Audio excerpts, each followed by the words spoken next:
Amu banera. Şorak olmadan. Ne bu barok yok. Diyince ey.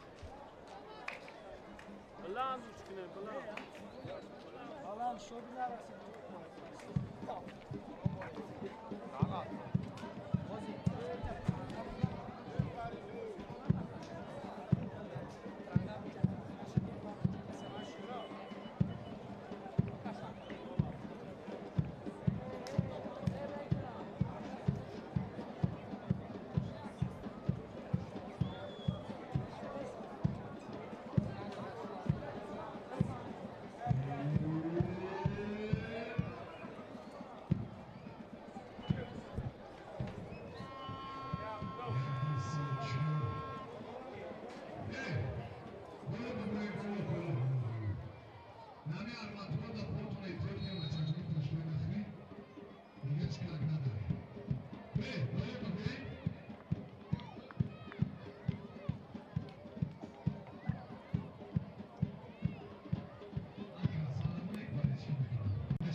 درود دوستان عزیز، روز و روزگارتون بخیر شادی باشد. گزارش مستقیم ما از ورزشگاه مرکزی شهر کلوب منظور شما میگردد و امروز بازی های دوره دوم چمپیونات تاجیکستان بین دسته های لیگ عالی جریان خواهد گرفت. روشن در میدان خود ریگارد هداز را قبول میکند. چهار بازی روزهای 26 و 27 ایون برگزار شدند و ما یک چند نتیجه های بسیار خوب و مهم را هم دیدیم، مخصوصا نتیجه مساوی استرافشان با پرواز 1-1 کلوب مرکزی ورزش ارتش در مقابل حاصلات بازی کرد و با باخت دوچار آمد. این تو یک اندازه نتیجه بود که در این در قید گرفته شد و خوجان در سفر در مقابل دسته اسخات دستمال شد و برقچی و وخش هم در یک بازی پرگل با نتیجه مساوی 2-2 رسیدند و امروز دو بازی برگزار می شود. در یک وقت و ساعت روشن با ریگارد سالا دیدار میکند و سردار با دسته استقلال. میبینیم که نتیجه این بازی ها چگونه خواهد بود. و دوستان عزیز، اونهایی که با بازی دسته روشن و ریگارد از توجه دارن، واقعا ما از این دسته ها یک رقابت خیلی و خیلی پرشدت، پر احساس، پر هیجان را انتظار هستیم. حالا بیا توجه میکنیم با سرود ملی کشورمون و بعداً در مورد هیئت دسته ها برای شما گفته میگذاریم.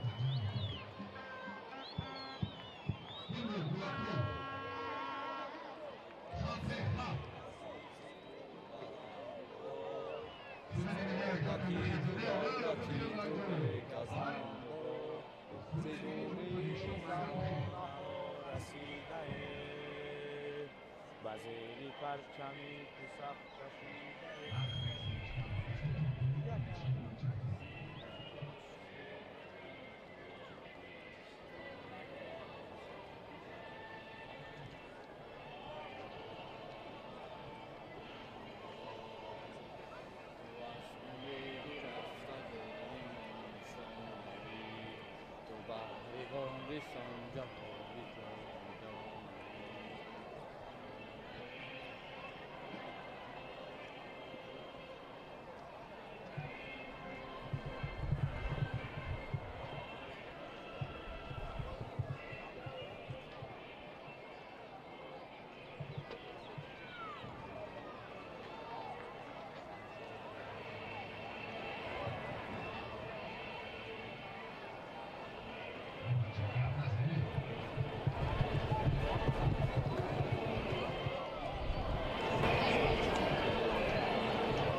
شروع بازی برمیگردیم با دیداری حساسی در دوازمین چمپیوناتی مملکت. واقعا این بازی مرکزی در خواهد بود.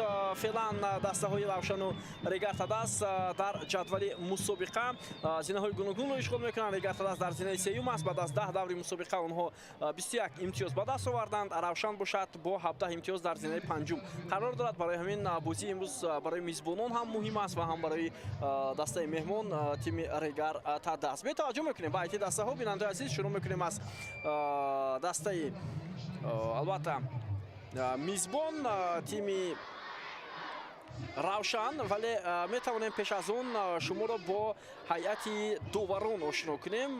داور بازی امروز رستم نورمعطوف است از شهر دوشنبه، با او حمزه شایمردانوف و شریفبک نوریدینوف کمک میکنند. اصلالدین تقویف همچون داور چهارم در بازی امروز موظف شده است و البته که باز در این بازی فکر میکنم فعال بودن سیستم وار هم میتواند مهم باشد در بازی دسته های روشن و تیم ریگارتا دست. خب دسته روشن با لباسای بنفش و ریگارتا دست با لباسای سفید بازی میکند. به توجه میکنیم با دسته روشن در دروازه حسین محمدعلی تحت رقم یکم است. در خط محافظه رقم 44 مهربان کریموف، کاپیتان دسته رقم پنجم الکسی فرسوف، رقم 94 چوکووی بوکا اوکورونگو، رقم 88 سعودی کووسشو، رقم 8 میلوش میلوانویچ، 18 رسلان خیلوف، رقم 17 جمشید مقسوموف، رقم 10 مرادعلی اخنظرов، 70 کبیر سلیمشویف و رقم 7 محمد علی عزیزبویف. دیمیتری چرشف سرمربی دسته روشن است و در کرسی احتیاطی دسته روشن 5 فوتبالبازی احتیاطی است. با استثنای یک البته دروازه‌بان باز 4 بازیگر دیگر. خوب ریگارتا دست در دروازه تکم تحت رقم 38، در خط محافظه رقم 44 جوزف فیوم، با رقم 4 بختیار قلندرов، کاپیتان دسته رقم 2 عبدالصمد بلیک مرادov، رقم 74 سلمان غیاسov، رقم 88 عبدالرحمن نظیمov، رقم 7 عزیزبک حییتov، رقم 13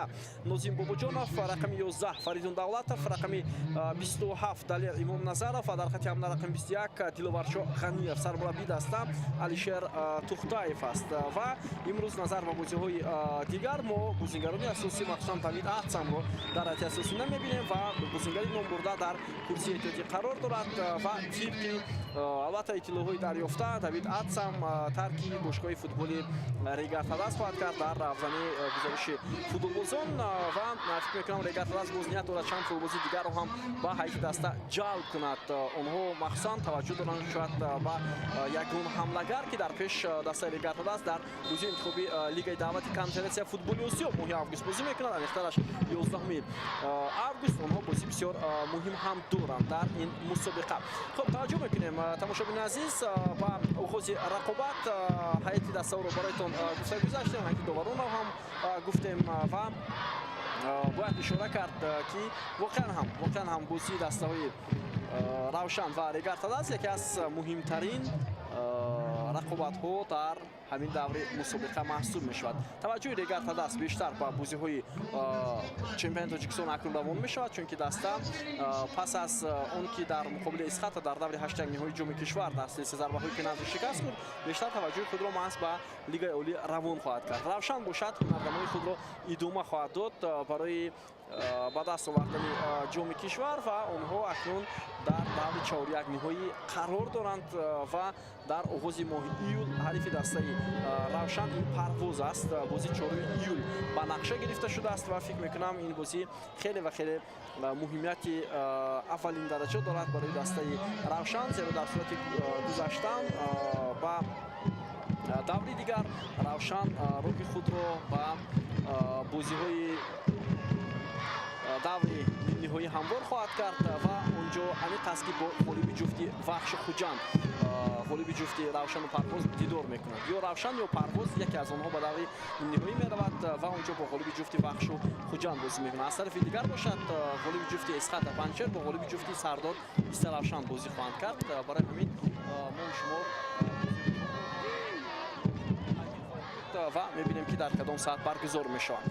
хуб баъд аз натиҷаҳое ки дирӯз ва рӯзи дигар дар лигаи олӣ дар ин даври мусобиқа сурат гирифтанд, ҳосилот ба зинаи аввал баромад бо 24 имтиёз ва Истиқлол имрӯз бозӣ дорад. Агар ғалаба кунанд, Истиқлол метавонад боз ба зинаи аввал равад, вале агар мусовӣ кунанд, ин ба нафи ҳосилот хоҳад буд ва агар ба вақт рӯбаро шавад, умуман ба нафи дастаи ҳосилот хоҳад буд. Регар Тадас ҳам метавонад, агар дастаи Истиқлол имтиёз аз даст диҳад, дар сурати барои мисол ғалаба онҳо шумораи имтиёзҳояшонро бо дастаи ҳосилот баробар хоҳанд кард ва равшан дар сурати пирӯзӣ як зина боло хоҳад рафт, яъне зинаи чорумро ишғол хоҳад кард. Барои ҳамин бозӣ барои ҳам Равшан ва ҳам Регар Тадас аҳамияти хеле ва хеле калон дорад.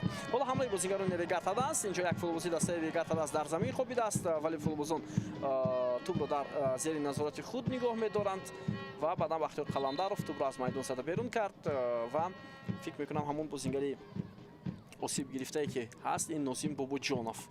Нозим Бобоҷонов мебошад, яке аз бозингарони муҳими дастаи Регар Тадас дар миёнаи майдон.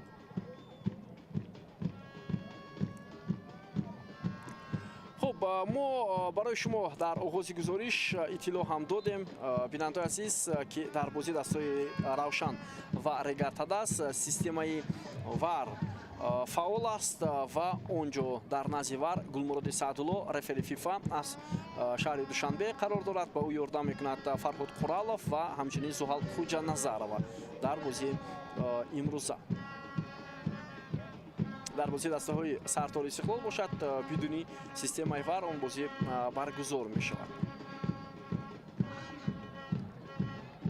ҳол таваҷҷӯҳ мекунем ба ҳамлаи ҷавобии футболбозони дастаи Равшан аз канори майдон Муҳаммадалӣ Азизбоев ва тавре мебинем ба ҳамлагари дастаи Равшан. ҳоло имконият дода намешавад, аммо довар ишора мекунад ки зарбаи кунҷӣ аст. ҳоло бозингарони дастаи Регар Тадас эътироз мекунанд ба Рустам Нурматов, дорвари бозӣ, яке аз довароне ки бисёр мавсими хубро пушти сар карда истодааст. Рустам Нурматов. таваҷҷӯҳ мекунем ба зарбаи кунҷии нахустин Ҷамшед Махсумов дар назди тӯб. омода аст ки тӯбро ба ҷаримагоҳ ирсол кунад. Дар назди ӯ боз Муродалӣ Ақназаров. ҳарду ҳоло омода ҳастанд. кадоме аз онҳо партобро ба ҷаримагоҳ ирсол мекунанд, вақт нишон медиҳад. бетаваҷҷӯҳ мекунем ба ирсоли анҷомдодаи футболбозони дастаи Равшан. Милош Милованович ҳаракат мекунад. дар муқобили ӯ ду футболбози дастаи Регар Тадас ва бозингарони меҳмон тӯбро гирифтанд аз Милованович. ва инҷо пас ба Азизбек Ҳаитов андаке нодуруст ҳам буд. Абдураҳмон Нозимов, партоби хеле баланд ва диагоналӣ ба Фаридун Давлатов. фурсати бисёр хуб буд барои Фаридун Давлатов ва довар ишора мекунад ки инҷо ҳеҷ чиз нест, аммо бозингари рақами 11 дастаи Регар Тадас дар замин хобидааст. Саъиди Ковузшо онҷо мубориза бурд. бояд мутаваҷҷӯҳ мешавем ки Саъиди Ковузшо ба тӯб расид ё на. хуб, мебинем Саъиди Ковузшо умуман ба тӯб нарасидааст ва ҳини ба тӯб талош кардан ӯ зарба задааст ба бозингари дастаи Регар Тадас. ҳоло 5 дақиқа аз оғози рақобат сипарӣ шуд. ҳар ду даста маълум мешавад ки талош доранд барои анҷом додани ҳамлаҳо.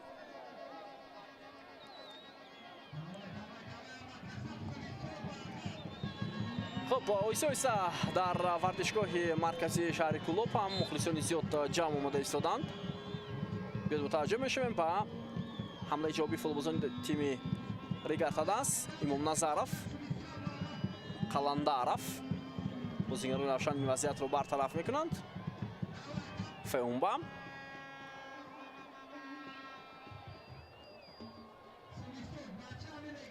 Регар Тадас ҳам дар мавсими имсола натиҷаи хуб нишон дода истодааст дар Лигаи Олӣ. албатта даста боз фурсат дошт дар ҷоми Тоҷикистон ҳам муваффақ шавад. аслан мавсим бисёр бобарор оғоз шуд, чунки онҳо аввалин бор дар таърихи мавҷудияти худ барандаи суперҷоми Тоҷикистон шуданд. Истиқлолро дар бозӣ барои ба даст овардани суперҷоми кишвар шикаст доданд ва имкон доштанд ки роҳи худро идома диҳанд дар ҷоми кишвар, вале дар бозии муқобилаи Исхата муваффақ нашуданд. Бозии аввал дар Турсунзода ҳам мусовӣ анҷом ёфт ва бозии ҷавобӣ дар Хуҷанд ҳам дар вақти асосӣ ва вақти иловагӣ мусовӣ анҷом ёфт ва силсилаи зарбаҳои пеналти баъдан ба нафъи дастаи Эсхат ҷамъбаст шуд.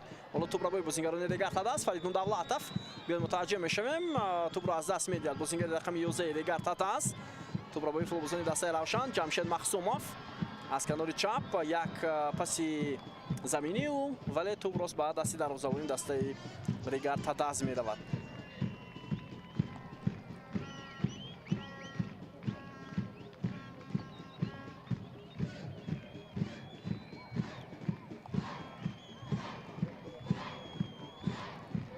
зарбаи такам Окоронко тӯбро ба дарвозабони дастаи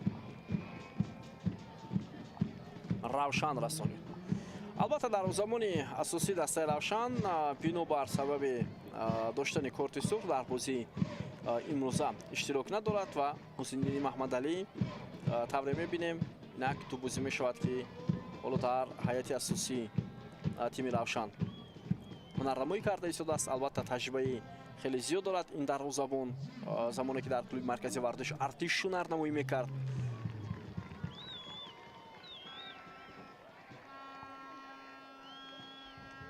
ҳоло аут ба фоидаи футболбозони дастаи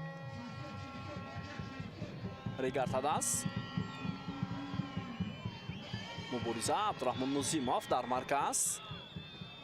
Бахтиёр Қаландаров, Далер Имомназаров,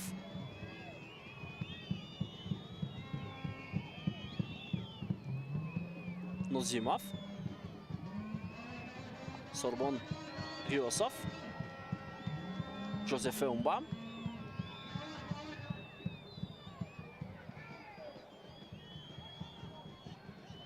Абдусамад Меликмуродов.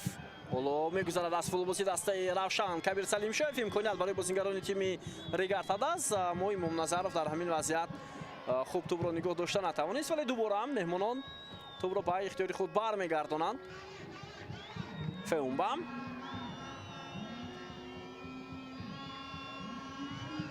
имконияти рафтан ба ҳамла вуҷуд дорад. албатта ки Регартадаст дар бисёри бозиҳо бештар бо идора кардани тӯб бозиро идома медиҳад. хуб, набудани дарвозабони дастаи Равшан Андрей Чекотон метавонад таъсири худро расонад ё на, инро вақт нишон медиҳад.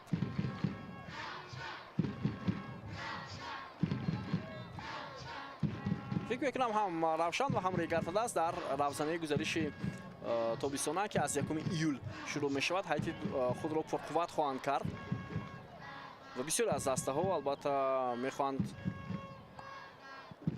ҳайати худро андаке такмил диҳанд.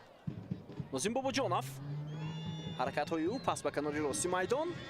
Сорбон Ғиёсов боз ҳам Нозим Бобоҷонов. фурсат ҳаст барои бозингарони дастаи Регартадаст ва инҷо партоб анҷом шуда буд ҷониби Азизбек Ҳаитов, вале футболбозони дастаи Равшан пешдастӣ карданд ва тӯбро аз дохили ҷаримагоҳ берун намуданд. аввалин зарбаи кунҷӣ барои футболбозони дастаи Регартадаст аз канори рости майдон. биёд мутаваҷҷеҳ мешавем. албатта Регартадаст бозингарони қоматбаланд кам дорад. барои мисол Бахтиёр Қаландаров, Далер Имомназаров, вале ҳоло худи Далер Имомназаров зарбаи кунҷиро иҷро мекунад ва Сорбон Ғиёсов ҳам қоматаш хеле баланд аст.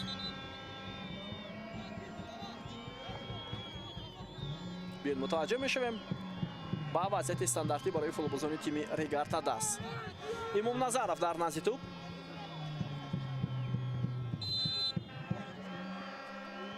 бозигузорӣ карданд футболбозони меҳмон. Далер Имомназаров гузариши ӯ ва зарба мезанад аз ҳамин мавқеъ. бозингари рақами 27 Регартадаст, вале андаке тӯб баландтар аз болои дарвоза аз майдон берун шуд. албатта даври 12-ум аллакай оғози марҳилаи дуюми лигаи олӣ аст. бинандаи азиз, ва бо ҳамин бо оғози марҳилаи дуввум ҳоло дар лигаи олӣ танаффус мешавад. танаффуси тӯлонӣ. бозиҳои даври 13-ум охири моҳи июл шурӯъ мешавад. 31 июл онҷо бозиҳо баргузор мешавад, 1 август ва баъдан 2 август тибқи тақвиме ки тартиб дода шудааст. вале بعد از بازی‌های همین دور برای مثال بازی‌های اولی دور چهار یک‌نهایی جام تاجیکستان صورت می‌گیرند سیوم و چهارم ایول که اونجا ما یک چند بازی‌ها را خواهیم دید. بعداً تنفسی طولانی در فوتبال کشور صورت می‌گیرد. فریدون دولتов حالا پرتاب او زمینی با جایمگاه دسته روشن ولی فوتبالبازان میزبان این وضعیت را برطرف کردند. کبیر سلیم شایف پاس به مرکز مهربان کریموف سعودی خووزشو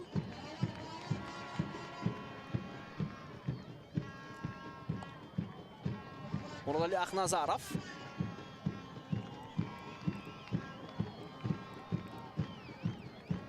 امکانیت رفتن با حمله وجود دارد برای فوتبالبازان تیم روشن. مهربان کریموف پرتاب بلندی کاپیتانی دسته روشن و توپ از میدان بیرون می شود. اینجا شاید یک برخورد با اشتراک عبدالصمد ملیک مرادوف و محافظتگری کناری دسته روشن الکسی فیرسوف صورت گرفت ولی فکر نمیکنم که اینجا قاعده بازی ویران شده باشد.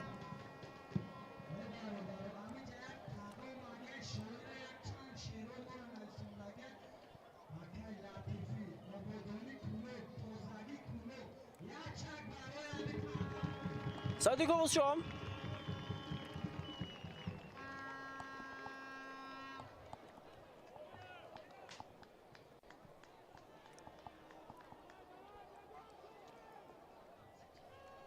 البته هوا خیلی گرم هم هست و خواهیم نخواهیم این تاثیر خود رو میرساند، اما بعد از قسم اول فکر میکنم باز هوا اندکی سلخن‌تر هم خواهد شد و خوب است که در بسیاری از میدان‌های کشور همون رفکن‌های زمانوی نصب شده است و بازی‌ها در پگاهی روزی آغاز می‌شوند. توجه می‌کنیم به ادامه حمله بازیگران تیم ریگارتاداس. پس انجام می‌شود با عبدالرحمن نوزیموف. حالا پرتاب خیلی بلندی نوزیموف دلیر امام نظرов و ضربه کنجی نوبتی. ضربه کنجی دوم است برای فوتبالبازان مهمان. خب همین بازی نشان میدهد که تا کدام اندازه ریگارتاداس آماده است برای بازی انتخابی لیگ دعوت کنفدراسیای فوتبال آسیا.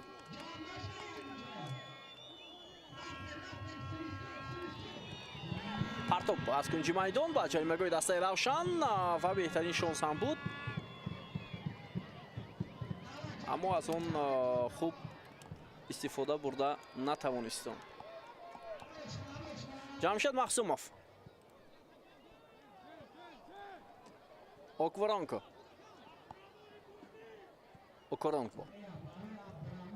مرادعلی اخنظرов مخصوموف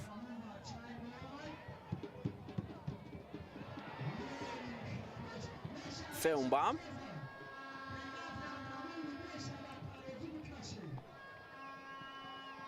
حالا تکم در زمان ریگارتاداس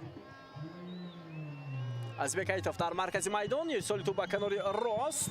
حمله نوبتی فوتبالبازان تیم ریگارتاداس. ضربه از مسافه دور و این فریدون دولتов بود. ضربه را اجرا کرد با پای چپ اما تو بلندتر از دروازه از میدان بیرون شد.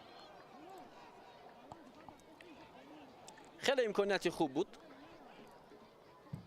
برای فوتبالبازان تیم ریگارتاداس. و گفتیم ریگارتاداس بازی اولین خود را در مقابل باشگاه فوتبال مزیه جزیره‌های مالدیو برگزار میکند 11 آگوست و ریگارتاداس را مجبور است که به مالدیو سفر کند برای انجام دادن این بازی و اگر موفق شود آنها با مرحله گروهی میروند. در مرحله گروهی استقلال هم هست. سال گذشته ریگارتاداس در مرحله گروهی این مسابقه بازی کرده بود ولی از گروه برآمده نتوانست. و باز دسته‌های دیگر هم در مرحله مقدماتی مخصوصا تیم‌های قرقیزستان بازی میکنند. دوردوی بیشکک، موراس یونایتد.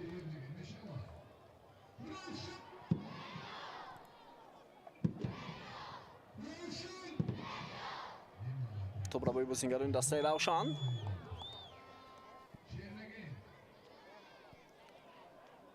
چوکوی بوکا اوکورونکو توپ را به دروازه‌بان ارسال میکند. مهربان کریموف боз ҳам дарвозабони дастаи равшан. Партоб ба канори чап, онҷо Саиди Ковусшо аст. оғози ҳамлаи дастаи равшан аз канори чап. таваҷҷӯҳ мекунем ба идомаи ҳамлаи дастаи равшан ва партоби зуд анҷом додаи Руслан Хайлоев. аммо бенатиҷа буд. Милош Милованович, Меҳрубон Каримов. яке аз мавсимҳои бисёр хубро мас капитани дастаи равшан пушти сар карда истодааст.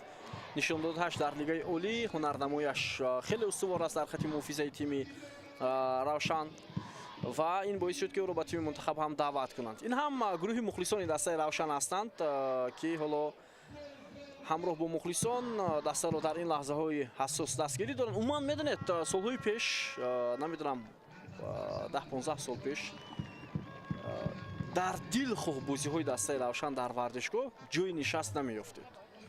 ҳоло бошад ин шумора андаке коҳиш ҳам ёфтааст. аммо бояд онҳо нобаст аз он ки равшан бо кадом даста бозӣ мекунад ҳамеша тимро дастгирӣ кунад. аслан дар варзишгоҳи клуб то он солҳо ман медонистам ки озод мухлисон ба варзишгоҳ медароянд. масалан дар баъзе варзишгоҳ бо чипта, аммо дар варзишгоҳи марказии клуб ин гуна нест. ҳоло намедонам, имсол рости гап дар ин бора маълумоте надорам.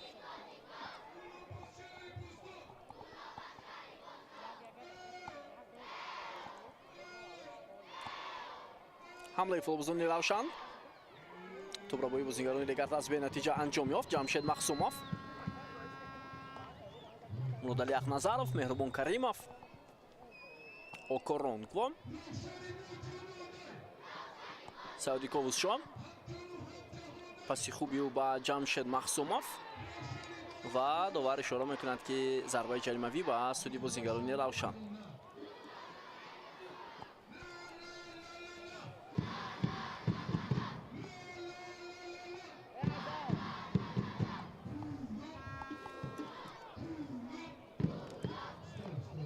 Махсумов бола дар назди тӯб аст.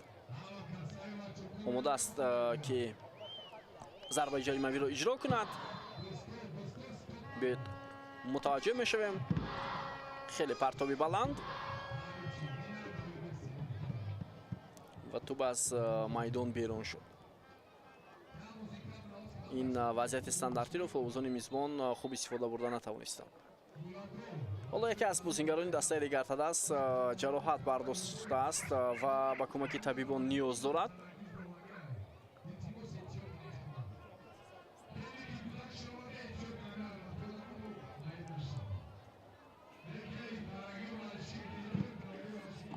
дақиқаи 20-уми рақобат бинандаи азиз, ҳисоб 0-0 кушода нашудааст.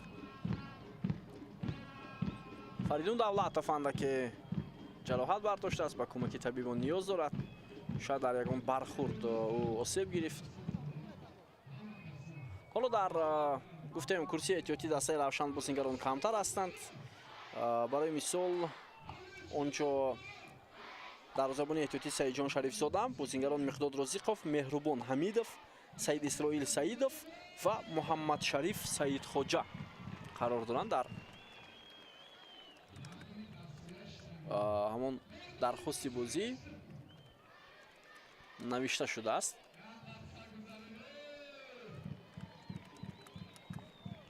навишта шудааст исми бозингарон футболбозони эҳтиётӣ.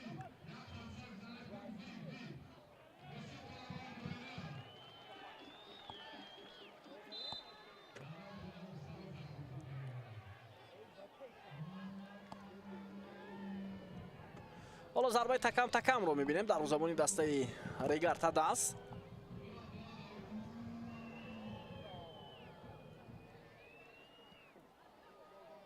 Мелик Муродов ва дар муқобили ӯ ҳам хато сурат мегирад аз сӯи футболбозони дастаи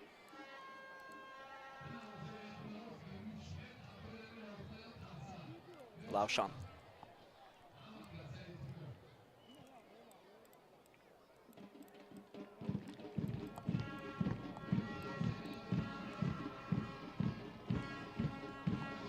ҳамлаи футболбозони Регартадас идома кард, аммо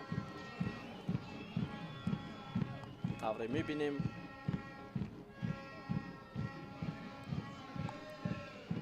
бенатиҷа. Саёди Ковусшо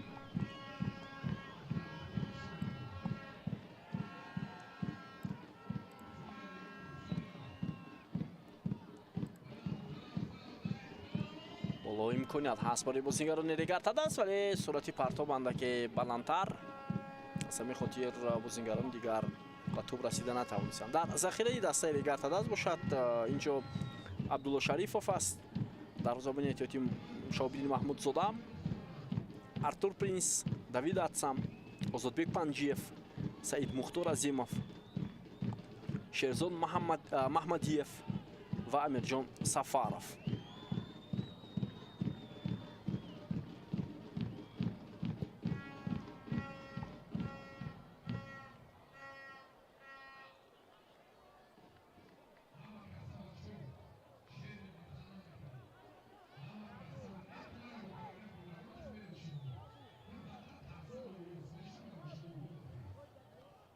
ва инҷо як бархурд зарбаи Имомназаров ва муҳофизатгари дастаи Равшан расид, ба рӯяш расид, вале ҳеҷ осеби ҳам нагирифтааст ба назарам.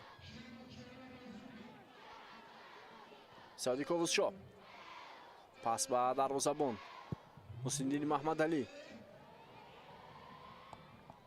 Абдусамад Меликмуродов хеле хуб бозӣ мекунад. Азизбек Ҳаитов аз канори майдон ҳоло сурати хеле баланд мегирад. Барои Азизбек Ҳаитов ин бозӣ аҳамияти хеле калон дорад, зеро мавсими гузашта дар айти дастаи Равшан ҳунарнамоӣ мекард.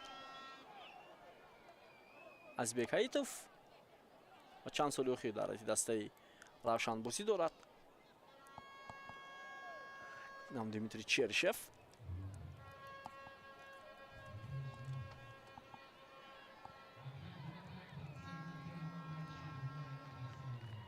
Такам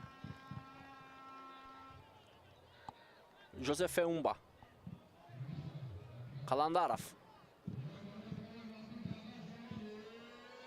Абдусамад Меликмуродов, Абдураҳмон Нозимов,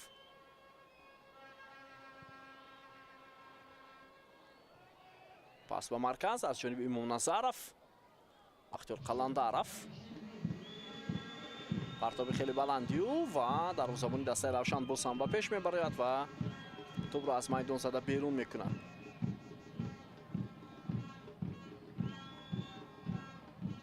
пас ба маркази майдон Абдураҳмон Нозимов хеле саросимавор пас дод нимуҳофизатгари тими Регартадас.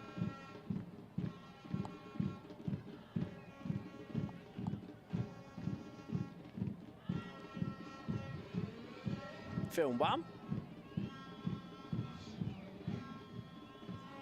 муваффақ нашуданд бозингарони тими Регартадас барои анҷом додани як ҳамла. аз ҷониби футболбозони ҳарду даста пасҳои хато зиёдтар ба назар расида истодааст дар оғози ҳамин вохӯрӣ. Сормон Ғиёсов,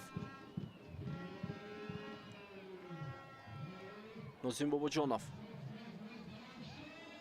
Абдураҳмон Нозимов, ирсоли тӯ боло ба ҷаримагоҳи дастаи Равшан ва тӯ боз ҳам ба дасти дарвозабон меравад. Алексей Фирсов ҳоло сурати баланд мегирад ин муҳофизатгар. пас ба марказ Ҷамшед Махсумов,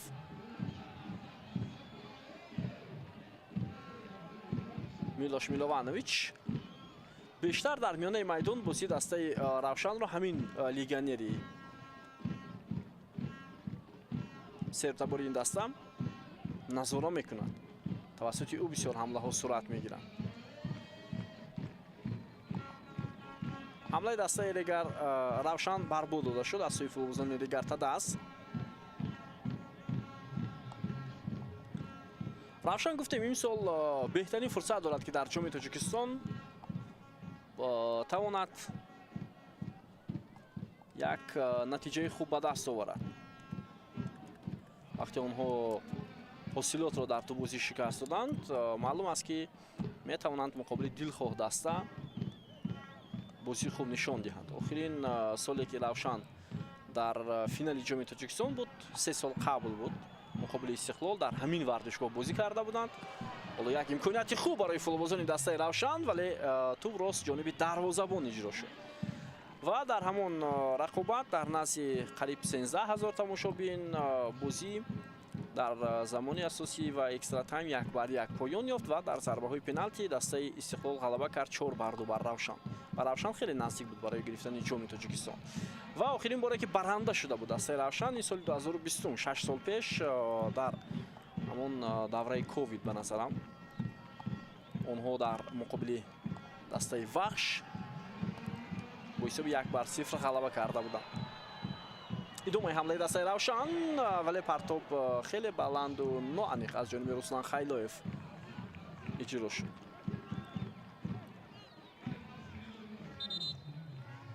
Равшан дар умум 2 карат барандаи ҷоми Тоҷикистон ҳаст. 2 карат барандаи ҷоми Тоҷикистон шудааст ва 1 маротиба дар финал мағлуб гардидааст. 3 маротиба дар финал мағлуб шудааст. 2 маротиба баранда шудааст.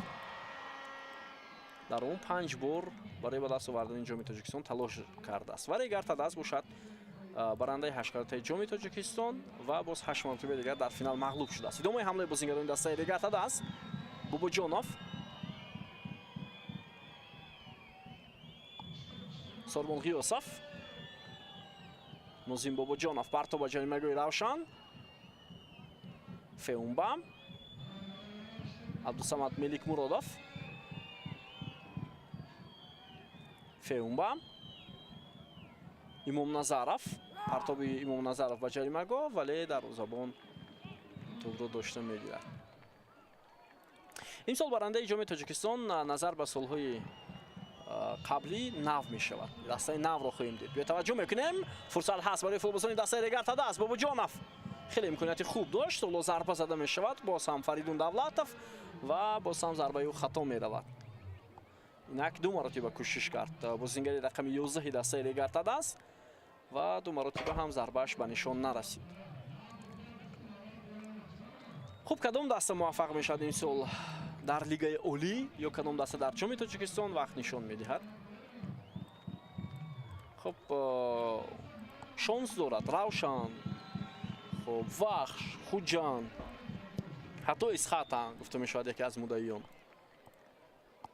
аз миёни ин дастае ки номбар кардам, охирин бор гуфтем Равшан соли 2023 дар финал бозӣ кард, Хуҷанд соли 2021 барандаи ҷом шуда буд. онҳо дар муқобили Истиқлол ғалаба карда буданд соли 2021.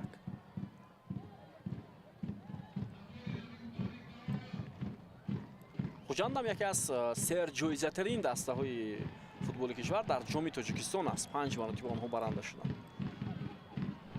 ва 4 маротиба дар финал шикаст хӯрданд. Меҳрубон Каримов, тӯбро бо Жозеф Феумба аз пои Милош Милованович, Азбек Аитов дар муқобили 2 бозингари дастаи Равшан. Феумба бисёр хуб бозӣ мекунад. Жозеф Феумба ҳаракатҳои бисёр хубаш ва маълум шуд ки капитани дастаи Равшан аз пироҳани ӯ доштааст. Рустам Нурматов ҳам огоҳӣ медиҳад ба муҳофизатгари дастаи Равшан. зарбаи ҷаримавӣ.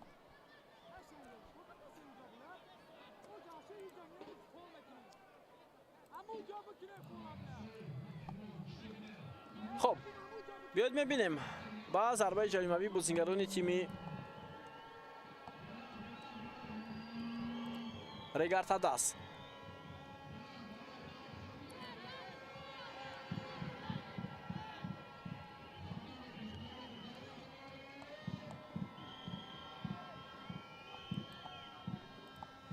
хуб, Далери Имомназаров дар назди тӯб аст. партоби ӯро ба ҷаримагоҳ хоҳем дид.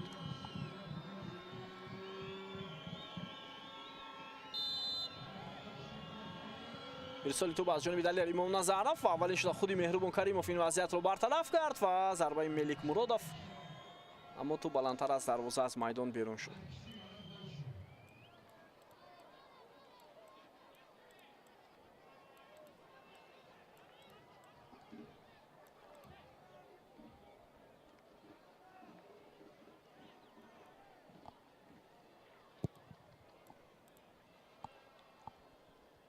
бахтиёр қаландаров, муратали ахназаров, окоронгво, меҳрубон каримов,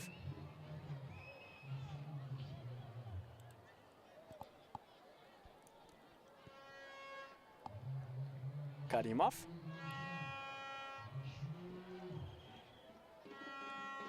туброви бозингарони равшан, муратали ахназаров,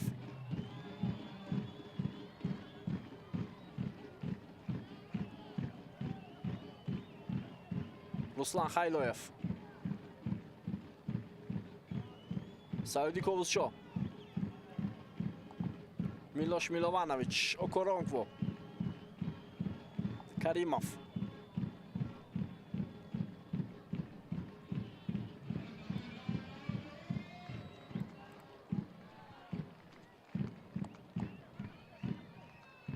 ҷамшед махсумов, милош милованович, каримов, окоронгво,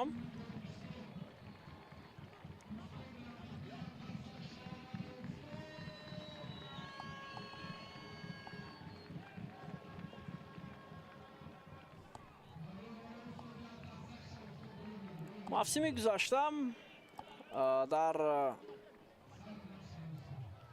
мусобиқоти лигаи олии футболи кишварамон дастаҳои равшану регартадас ду бозӣ байни ҳам анҷом доданд.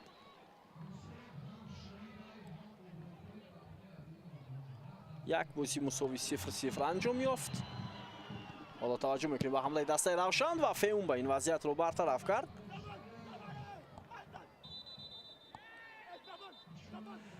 ва бозӣ дигар бошад бо ҳисоби 2-0 ба фоидаи тими равшан ҷамъбаст шуда буд.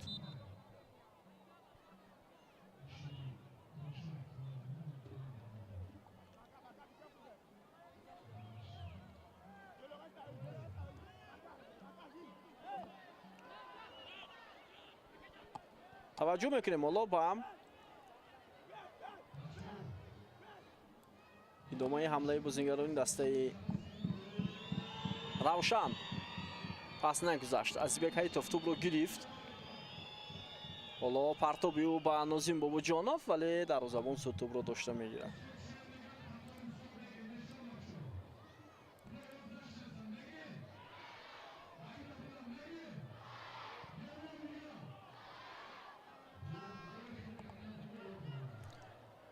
идомаи ҳамлаи дастаи равшан. Руслан Хайлоев. пас хеле хуб ба ҷаримагоҳ Кабир Салимшоев, зарбаи ӯ, чӣ гуна фурсат буд барои тими равшан. идора кардани тӯб ва бо пои чап зарба задан аз сӯи футболбози рақами 70 дастаи равшан бисёр хуб буд, вале зарбаш рост ҷониби дарвоза ҳам нарафт. бубинед чӣ гуна мавқеат буд барои Кабир Салимшоев. мавсими гузашта равшан зинаи 4-умро гирифт бо 35 имтиёз. регартада зинаи 7-умро гирифта буд бо 30 имтиёз. Черишев ва ёрдамчиёнаш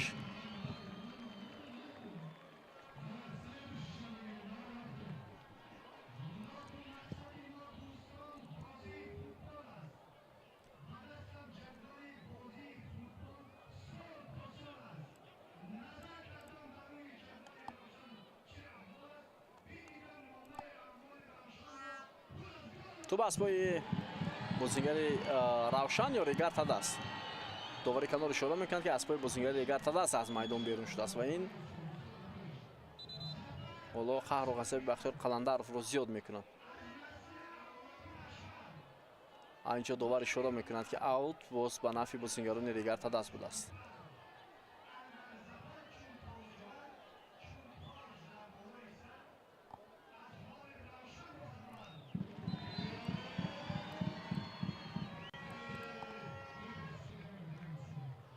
خب توجه میکنیم بیننده عزیز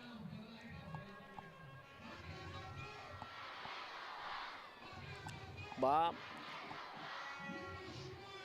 دقیقه‌های بعدی یا پایانی نیمه اولی بازی دقیقه 37 حالا نزدیک شده است. وقت تا پایانی نیمه اول خیلی کم باقی مانده است.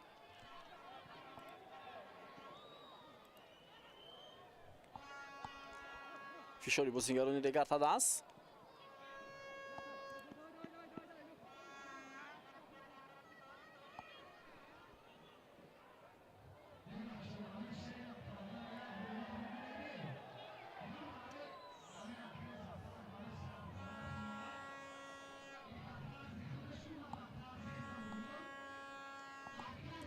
جوزف اونبا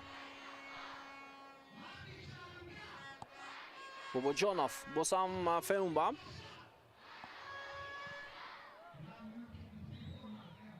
قلندارف و این پرتو با سراغ نوانیق صورت میگیرد.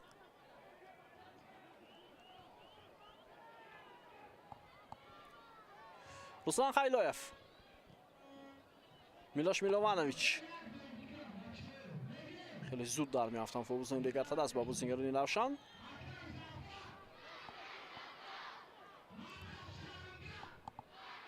مهربان کریموف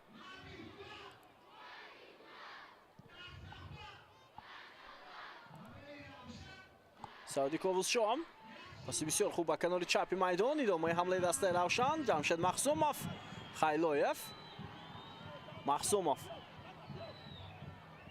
پرتابی مخزوموف خیلی بلند و دروازه‌بان تکم خیلی خوب از دروازه‌اش بیرون آمد و توپ را داشته گرفت.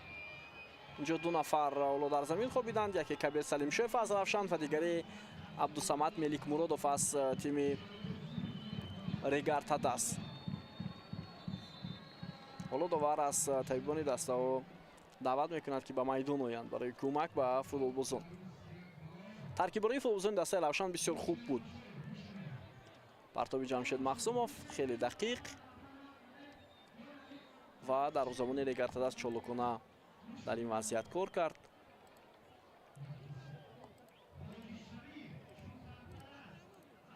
و توپ رو داشته گرفت.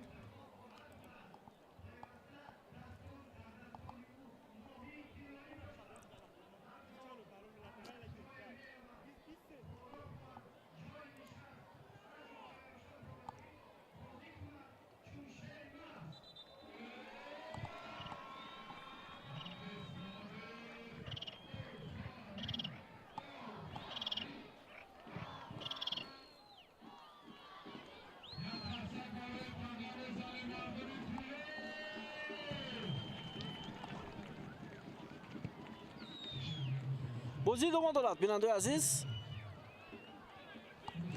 عبدالرحمن نوزیموف، سوربون خیاسوف، فریدون دولتوف، نوزیموف، ازبک حییتوف. پرتاب خیلی بلند و کناری راستی میدان ادامه حمله فوتبالبازان دسته ریگارتا دست و سعودی کووزشو زود توپ را از میدان زده بیرون کرد.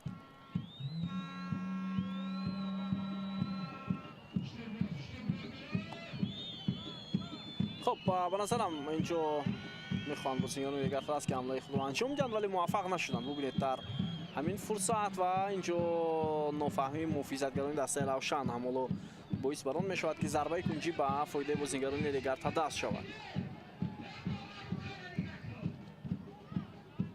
پس یاکرام کنند که خطا هم بود.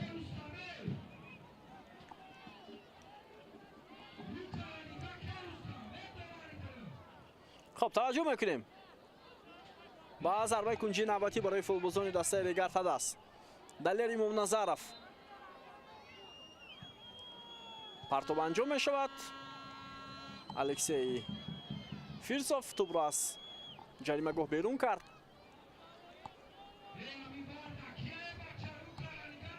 حالا متوجه میشویم باز با ضربه کنجی نوبتی امکاناتی خوب است برای بازیکنان ریگارتا دست. عبدالرحمن نوزیموف، امام نظرف، партоби навбатиаш ба ҷаримагоҳ. Абдураҳмон Нозимов, Нозим Бобоҷонов.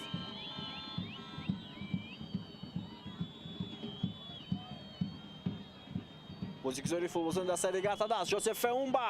ҳоло зарбаи Феумба ва чӣ гуна имконият буд барои тими Регатадас. довар ишора мекунад ки офсайд. дар офсайд будааст футболбози дастаи Регатадас. хеле имконияти хуб. таваҷҷӯҳ мекунем ҳамин вазъиятро. Жозеф Феумба зарба зад аз ҳамин мавқеъ, вале инҷо 100% офсайд. Бахтиёр Қаландаров дар офсайд қарор доштааст.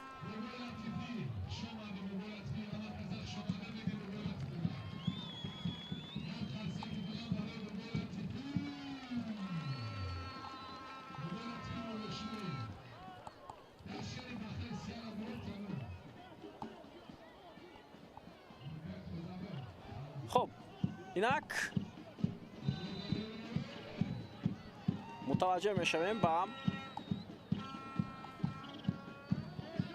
талоши бозингарони Равшан. хеле вазъияти хавфнокам буд ва Сорбон Ғиёсов зуд тӯбро ба дарвозабон расонд.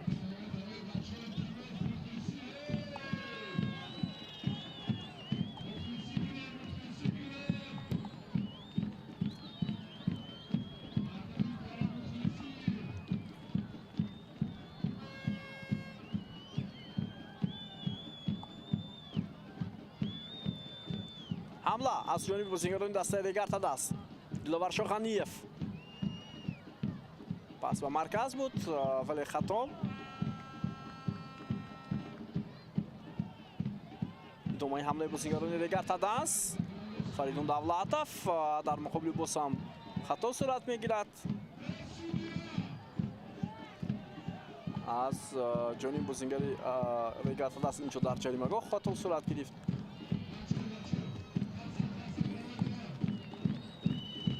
ва инҷо 100% қоидаи бозӣ муқобили Фаридун Давлатов вайрон шудааст. довар чаро зарбаи ҷаримавӣ надод? шояд надид ин ҳолатро, чунки тӯбро гузаронид бозингари дастаи Регатадас аз футболбози дастаи Равшан. Саиду Ковусшо дақиқаи охирини бозӣ. идомаи ҳамлаи бозингарони Равшан. партоб ба ҷаримагоҳ ва дарвозабон такам. тӯбро дар аввал дошт, вале аз дасташ тӯб парид.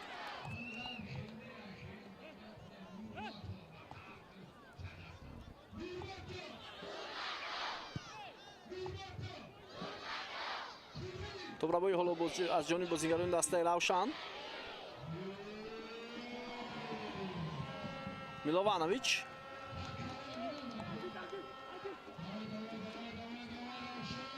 партоби хеле баланд.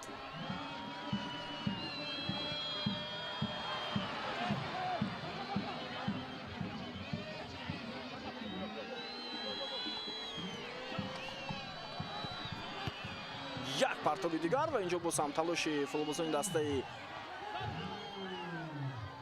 Равшан идома дорад. бозингарони Регатадас бо як илоҷ ин вазъиятро бартараф карданд. 45 дақиқа қисми аввал поён ёфт.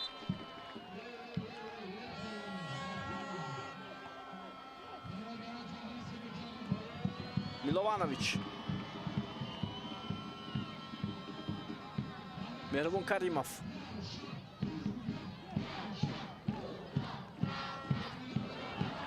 ҳоло Ҷамшед Махсумов. тӯб дар ихтиёри бозингарони Равшан. шояд аз ҳамин хотир довар бозиро боз надошт. хеле ҳаракатҳои хубам буд ва ба назарам дар муқобили Ҷамшед Махсумов ҳам хато сурат гирифт онҷо. Меҳрубон Каримов. ҳоло аз лиҳози идора кардани тӯб ҳам футболбозони Равшан хеле хуб ҳунарнамоӣ карда истоданд. Руслан Хайлоев метавонад як фурсати хуб ба миён оварад. Мурадали Ахназаров. Меҳрубон Каримов. партоб баланд ба ҷаримагоҳ, онҷое ки Азизбоев буд. боз ҳам тӯб дар ихтиёри бозингарони Равшан. Махсумов ва партоби хеле баландию тӯб аз майдон берун мешавад. 2 дақиқа довар илова карда будааст. аллакай дақиқаи дуюми иловагӣ ҷараён дорад.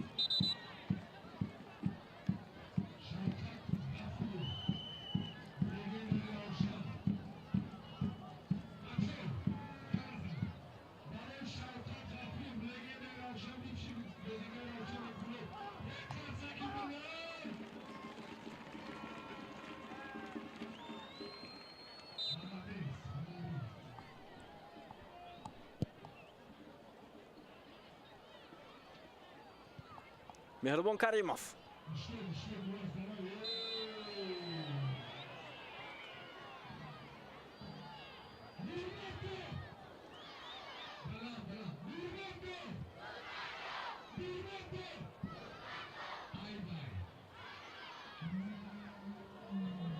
حالا توجه میکنیم با حمله ایجابی دسته دیگر تدست. 2 دقیقه علاوه کرده رستم نورماتوف انجام یافت و صدای اشتراک دوور فرجام نیمه اولی بازی حساب 0-0 کشوده نشده است. بیننده اسیست و ما منتظر میشویم نیمه دومی بازی رو و میبینیم که نیمه دوم بازی با چه نتیجه جمع بست میشود. ما رو ترک نکنید و بعد از چند لحظه حتما برمیگردیم به قسم دومی رقابت.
دوستان عزیز ارجمند برمیگردیم به نیمه دومی بازی بین دسته‌های روشن فریگرتاده است. این بازی دوری دوازدهم چمپیونات تاجیکستان است که حالا در ورزشگاه مرکزی شهر کولوف جریان دارد. حساب بعد از نیمه اول نشده است 0-0 و در همین وقت و ساعت تماشاچیان عزیز دیدار دسته‌های سردار و استقلال هم اونجا جریان دارد و این بازی از صفحه یوتیوبی شبکه تلویزیونی فوتبال پخش شده است و حتما باز روزهای دیگر از شبکه ورزشی فوتبال هم پخش می شود و тавре медонед боз бозӣ барои дарёфти суперҷоми тоҷикистон оид ба футзал аст. аз ҳамин хотир ҳамаи бозиҳо дар ин вақту соат дар як вақт намешавад намоиш дода. барои ҳамин бозии сардор ва истиқлол агар касе таваҷҷӯҳ дошта бошад ба саҳифаи ютюби шабакаи телевизиони футбол ворид шавад ва онҷо ин бозиро ҳам метавонад тамошо карда бошад. қисми аввал ҳам онҷо ба поён расид. хуб, дар ҳайати дастаҳои равшан ва регартадаст дар қисми дуввум тағйирот нест ва биёед тағйирот будааст аллакай дар ҳайати дастаи регартадаст тағйирот ҳаст ва мебинем ки ба майдон Давид Атсам ворид шудааст ва киро иваз кардааст. ҳоло дар майдон киро намебинем. Нозим Бобуҷоновро надида истодем. Нозим Бобуҷонов ҳаст ва яке аз бозингарони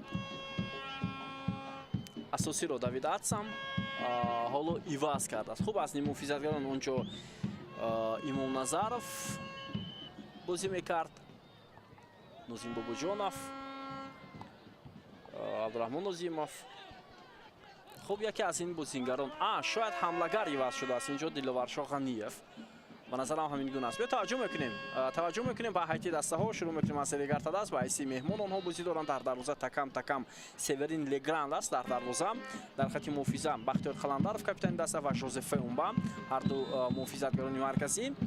аз канорҳо аз чап Абдусамад Меликмуродов, аз рости майдон Сорбон Ғиёсов, дар маркази майдон акнун Давид Атсам, Абдураҳмон Нозимов бозӣ мекунад, Нозим Бобуҷонов, хуб, далер Имом Назаров, Азизбек Ҳаитов ва дар хати ҳамла Фаридун Давлатов. шояд Диловаршоҳ Ғаниевро иваз карда сармурабби дастаи Регартадаст. ба назарам ҳамин гуна аст. ва Алишер Тухтаев сармурабби ин тим мебошад.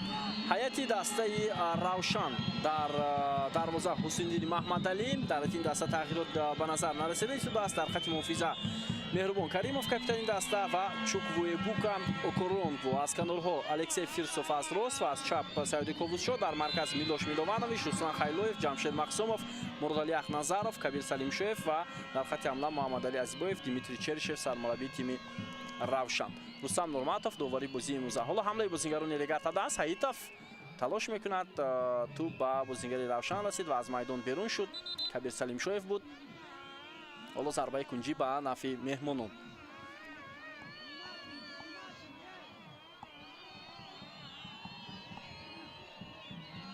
хуб, ту ба бадани Кабир Салимшоев расид. аз ҳамин хотир шояд андаке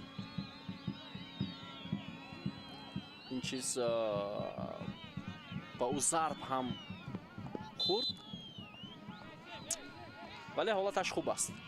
хуб, зарбаи кунҷӣ барои бозингарони тими Регартадаст. Далер Имом Назаров, партоби Далер Имом Назаров ва боз ҳам тӯб аз майдон берун мешавад. ин дафъа аз бозингарони тими Регартадаст. зарбаҳои кунҷӣ хеле зиёд буданд, вале бозингарони дастаҳо муваффақ нашуданд барои аз ин вазъият хуб истифода бурдани имкониятҳои голзанӣ. мо дар қисми аввал имконияти голзании 100% бо иштироки дастаҳо надидем, мутаассифона, ва дастаҳо бештар зарбаҳои кунҷӣ кор мекарданд, партобҳо доштанд аз канорҳо, вале имконияти 100% голзанӣ набуданд. буданд баъзе ҳолат ва онҷо боз офсайд гирифта шуд.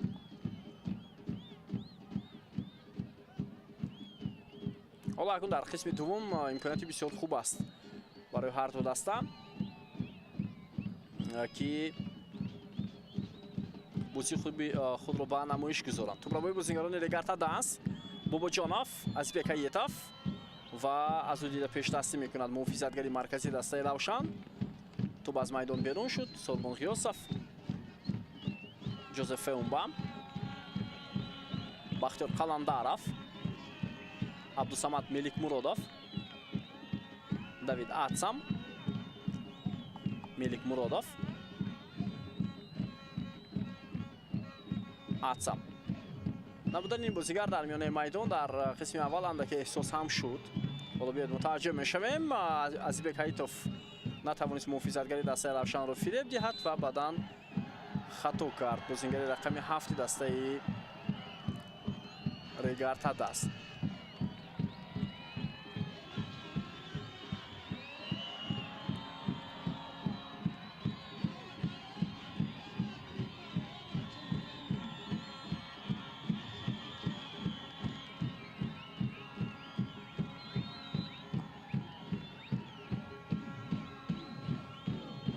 حسینی محمدعلی.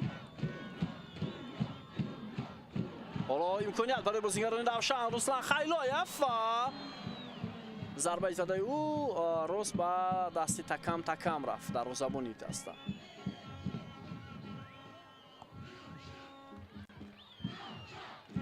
امروز بازی دوره 12 جنبست می شود و با همین تنفسی یک ماهینه در چمپیونات تاجیکستان در لیگ اولی آغاز می شود.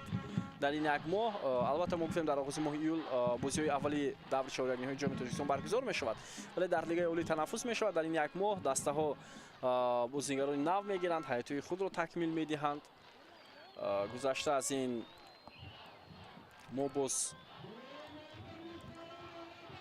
تغییرات جدی رو در حیاتی این اون دسته ها می بینیم و البته رگاتا دست که از همون تیم های است که حیاتش رو تغییر هم می دهد.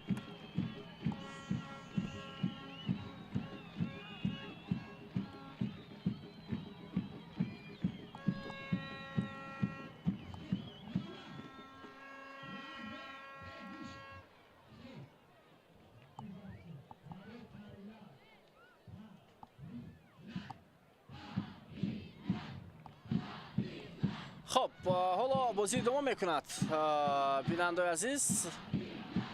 آغاز نیمه دوم رقابت و میبینیم که بازی حالا چگونه صورت میگیرد. در ادامه دقیقه های باقی مانده نیمه دوم давид атсам тӯбро хост гузорад ба абдураҳмон нозимов, вале ин тавр нашуд. ҳусиндини маҳмадалӣ партоби дақиқию ба канори рост. муборизаи бозигарони регартадас. абдусамад меликмуродов хеле хуб бозӣ карда истодааст бозигари ҷавон. жозеф умбам, бахтиёр қаландаров,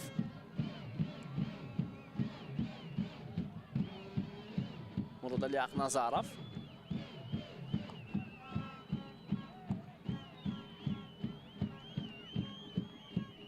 меҳрубон каримов,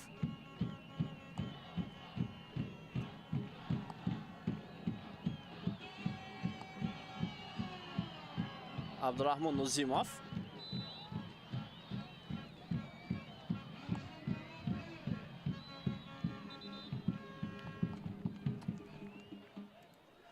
خیلی تلاشی خوب هم داشتند بازیگران دسته رگارتاداس در میانه میدان برای ادامه دادن حمله، ولی ببینید در مقابل عبدالرحمن نظیمov حالا خطا صورت گرفت.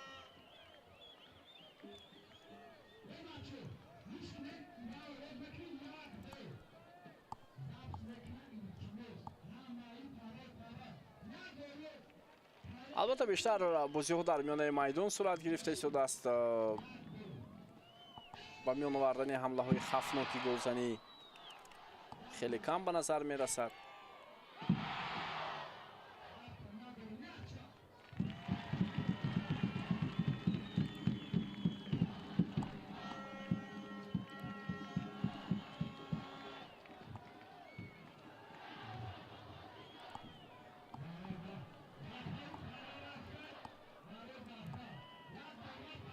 عبدالرحمن نظیمov اندکی آسیب برداشته است.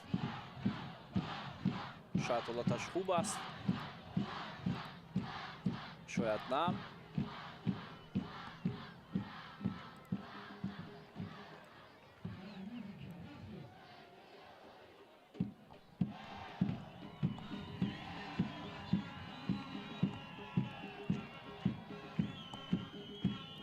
خب حالا نیم محافظتگری دسته رگارتاداس را از میدان بیرون میکنند.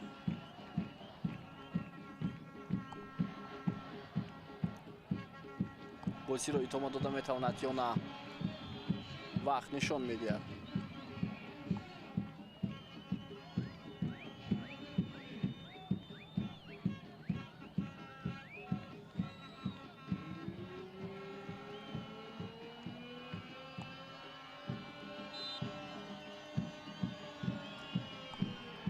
بازی ادامه دارد.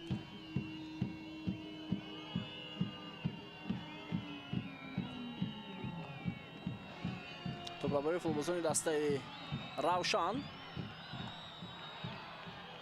و اینجا در مرکزی میدان باز یک برخورد دیگر با اشتراک دوید هاتسن و جمشید مخصوموف صورت گرفت. اینجا خیلی فکر میکنم جدی نیمه‌فیزدگری دیگر تدست ضربه زد به فوتبالبازی دسته روشن و این حالت خیلی جدی است، خیلی جدی. از این زاویه اندکی دیدن دشوارتر، ولی حالت بازیگری دسته روشن خوب است، میتواند بازی رو ادامه دهد.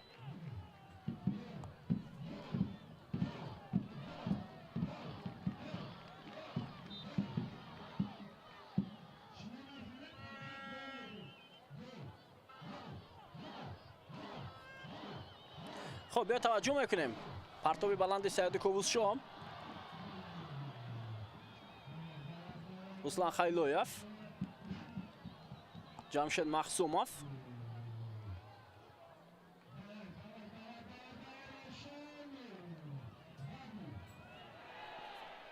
مسلم محمدعلی حالا در یک حالت بسیار دشوار دروازه‌بان دسته روشن توپ را از میدان زده بیرون کرد و به نظرم اندکی آسیب هم گرفت دروازه‌بان تیم روشن.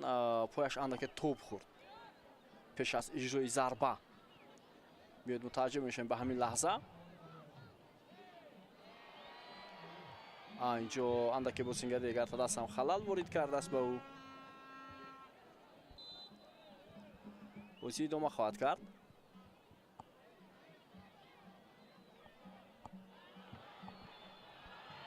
توپ را به بازیگران دیگر تدست. عبدالصمد ملیک مرادov،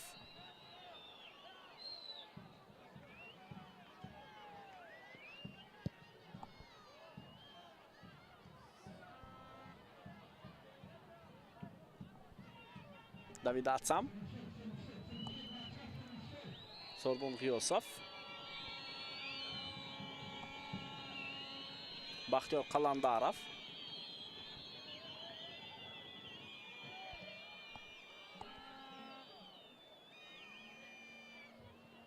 نسیم بوبوجانوف،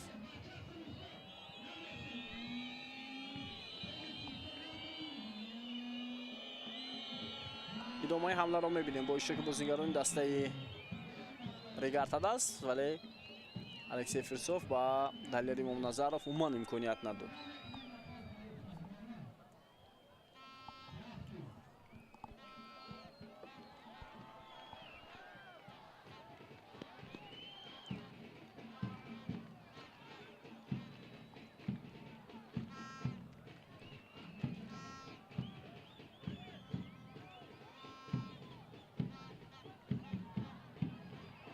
اینجا آفساید به نظرم آفساید بود، ولی حمله ادامه کرد. حمله دسته روشن، ولی داور بعداً байрақчаи خودро баланд мекунад. معلوم بود اونجا که فوتبالبازی دسته روشن اندکی از محافظتگرانی ریگارتاد است گذشت.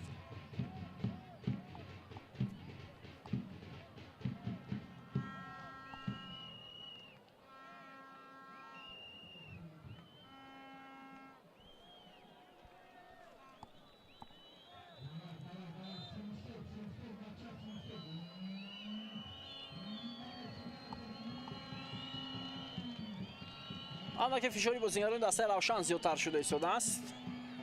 آنها توضیح دیده ایستادیم میخواهند توسط فشار توپ را از بازیگران دسته ریگارتاد است گیرند و اینجا کارت زرد به محمد علی اسیبویف برای ویران کردن قاعده بازی در مقابل ژوزف فیومبا نشان داده می شود.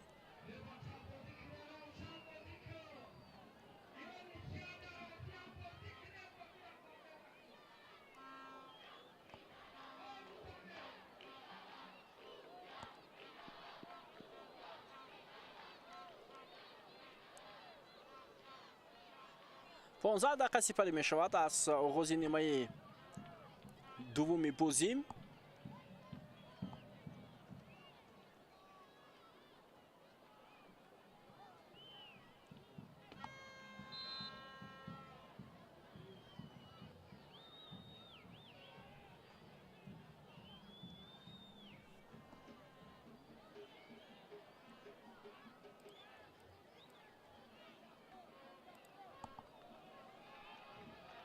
حالا در قسم دوم بیشتر دیده ایستادیم که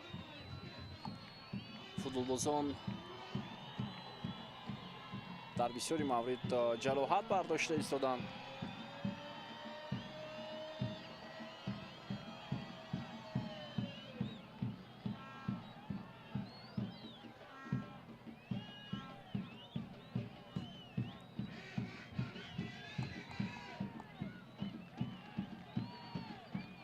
خب اینجا نافهمی نازیم باباجانов و داوری بوزی. давид атсам бо ишораҳои худ эътироз дорад.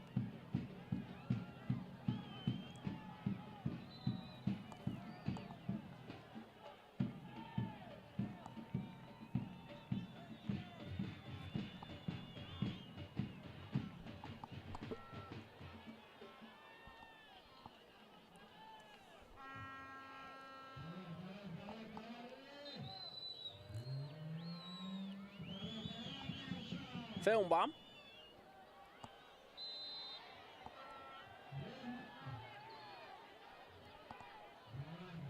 Barxurdi Saidi Kovuzsho va Faridun Davlatov.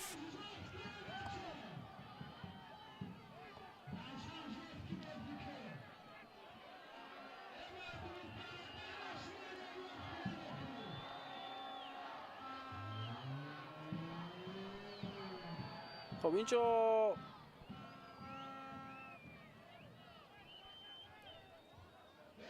аут аст ё зарбаи ҷаримавӣ ба фоидаи бозингарони дастаи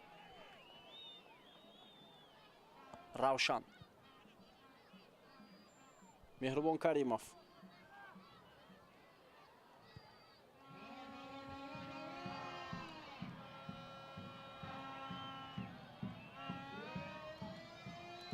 ҳоло боз ҳам имконият буд.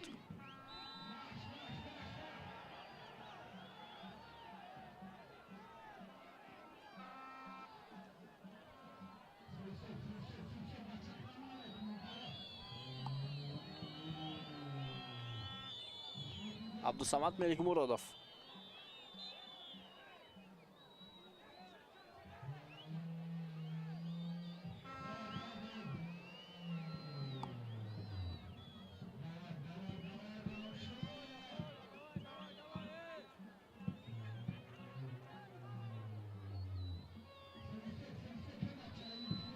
боса Меликмуродов. Ҷамшед Махсумов. Тубро баргардонид ба ихтиёри дастаи равшан. Саёди Ковузшо тубро бои бозингарони Регар Таданс. Сорбон Ғиёсов, Абдурахмон Нозимов, Азбек Аитов ҳоло аз канори майдон гузариши ӯ партобро мебинем ба ҷаримагоҳ. ирсоли хеле баланд. инҷо муборизаи футболбозон Далер Имомназаров, Давид Атсам, Нозимов, Меликмуродов, Имомназаров. партоб анҷом мешавад ё на? партоби заминӣ Фаридун Давлатов. фурсат барои ин бозингар. ҳоло чӣ кор мекунанд футболбозони Регар Таданс? Абдурахмон Нозимов ирсоли хеле баланд ва дарвозабон Ҳусейниддин Маҳмадалӣ хеле оли ҳунарнамоӣ кард барои дошта гирифтани тӯб. аксулҳамлаи дастаи равшан Муҳаммадалӣ Азизбоев, вале капитани Регар Таданс тӯбро гирифт. Атсам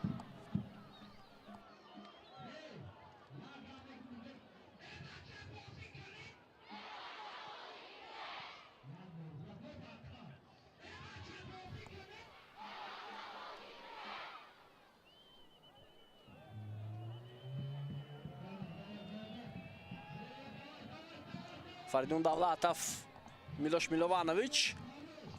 Туброи бозингарони равшан Мурадали Ахназаров, Руслан Хайлоев. як мавқеъи бисёр хуб, вале паси Руслан агар мегузашт аз бозингарони Регар Таданс фикр мекунам бисёр ҳамлаи хуб ҳам сурат мегирифт.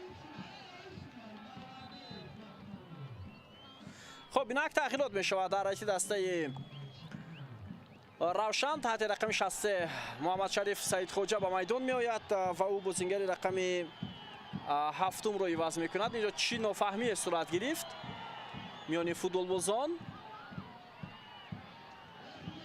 ва махсусан бо иштироки бозингарони собиқи дастаи равшан ин ҳолат сурат мегирад.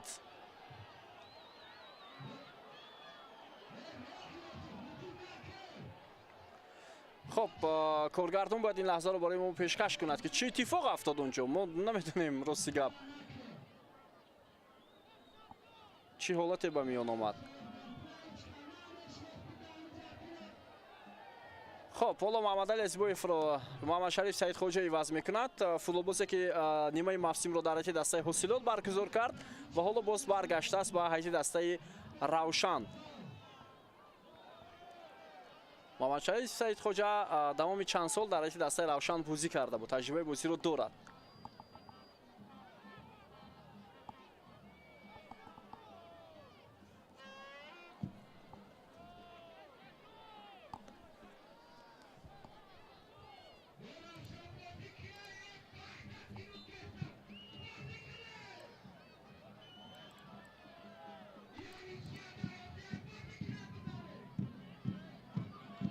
Окорангвом, Мехрубон Каримов, Милош Милованович, Сауди Ковусшо,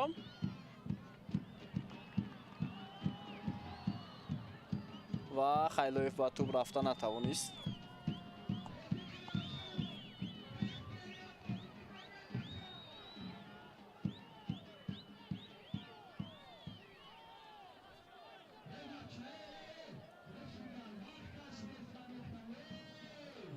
دقیقه 68 بازی.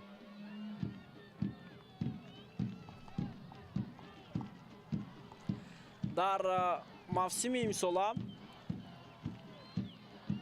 دسته های دیگر تداز روشن در دور اول با هم رقابت کرده بودند. 6 مارت و بازی با نتیجه 0-0 در میدان ریگار تداز جانباز شده بود.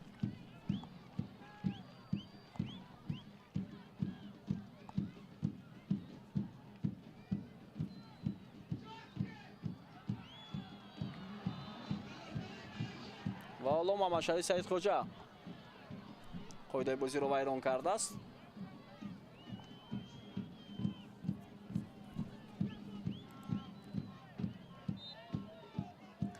ریگار تداز در موسم امسال در بازی های سفری از استقلال مغلوب شده بود 1-0.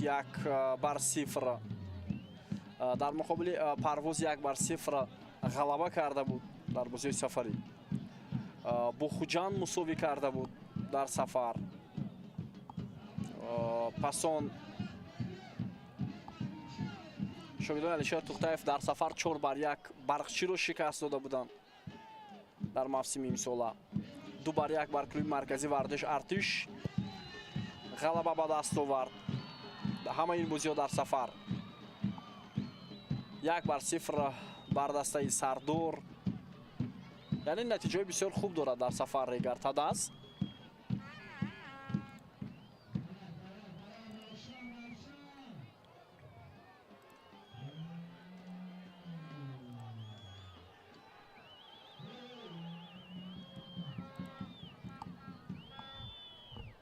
حالا تلاش میکنن فوتبالبازان دسته ریگار تداز.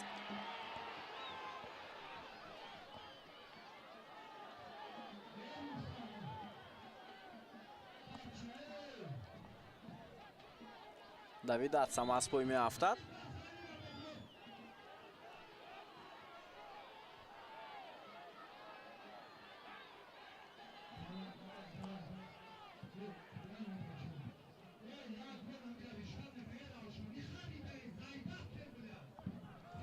توجه میکنیم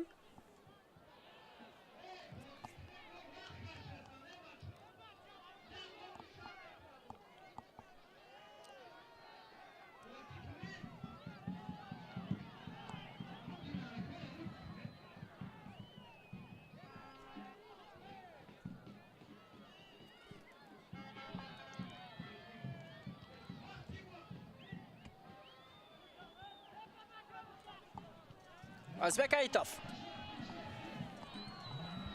حالا ادامه حمله دسته ریگار تداز. دلیر امام نظارов. عبدالرحمن نوزیمов. Нозимов ирсоли ту ба ҷаримагоҳи дастаи Равшан. Инҷо ҳаракат кард Нозим Бобуҷонов буд ба назарам. Руслан Хайлоев пас ба Мамадшариф Саидхоҷа андаке суръати баландтар дошт.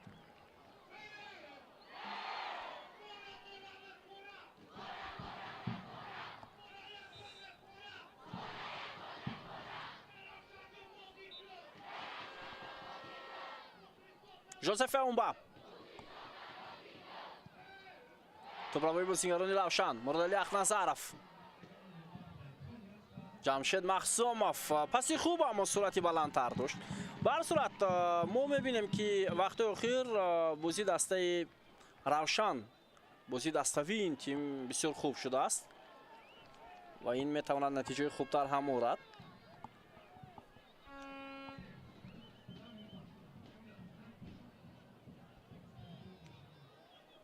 ҳоло даъво мекунад Жозеф Эумба ба Рустам Нурматов.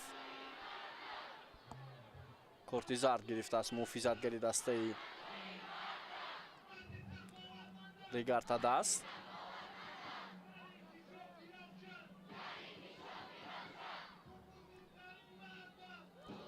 шояд барои даъвояш корти зард гирифт.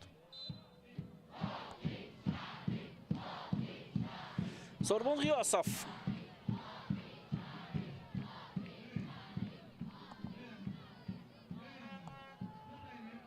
Меҳрубон Каримов,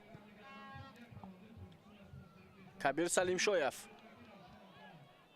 ирсоли ту ба канори рости майдон. Каримов, Ҷамшед Махсумов,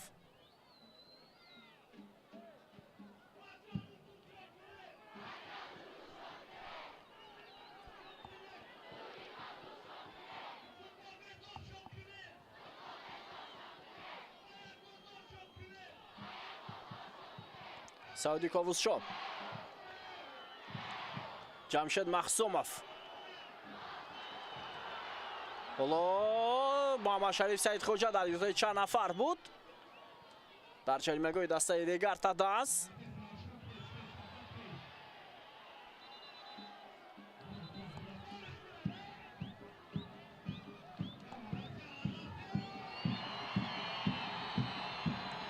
خب اینجا از اتاق ور چی اشاره میکنند؟ اونجا حالتی بحثناک در جریمه‌های دسته رگارتاد است. داور حق دارد با یاردمچونش گوش اندازد.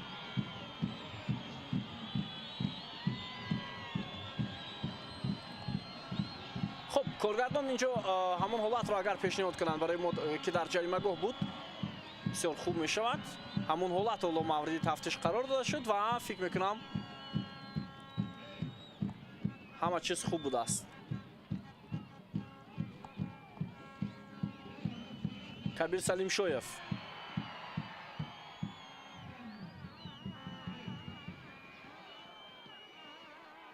ادامه حمله بازیگران رگارتاداس.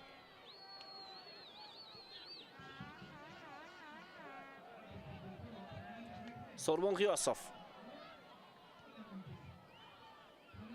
جوزف اونبا،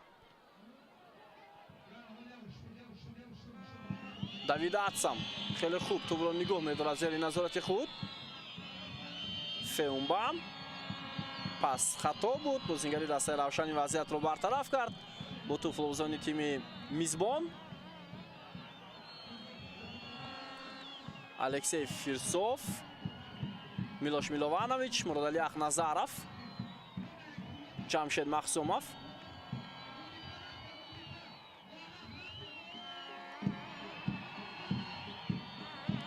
برخورد با اشتراک بازیگری رگارتاداس و روشن داور هیچ چیزی اشاره نمیکند، اجازه میدهد که بازی ادامه یابد.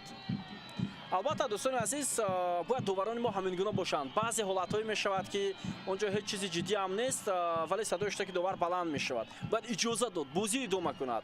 هرچی بیشتر صدای اشتراک رو بلند کردن گیرند داوران این به همان حساسیت بازی هم تاثیر میرساند، به صفت بازی تاثیر میرساند. حتی سرمربی دسته یکچونی ازبکستان فابیو کاناوارو متخصص ایتالیایی چمپیونات ازبکستان رو از همین جهت خیلی سخت انتخاب کرد. که در یک قسم بازی اگر 45 دقیقه باشد ما 20-25 دقیقه بازی رو میبینیم. اینجا یک برخورد دیگر توپ از سوربون خیوسف از میدان بیرون می شود و کارت زرد میگیرد محافظتگری دسته ریگارد تاداس.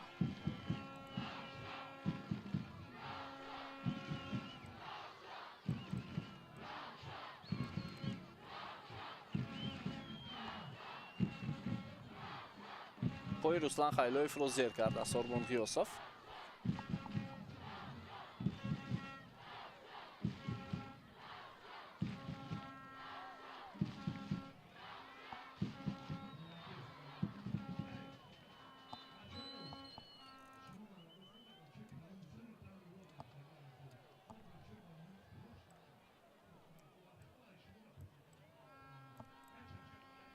سعودی کووزشون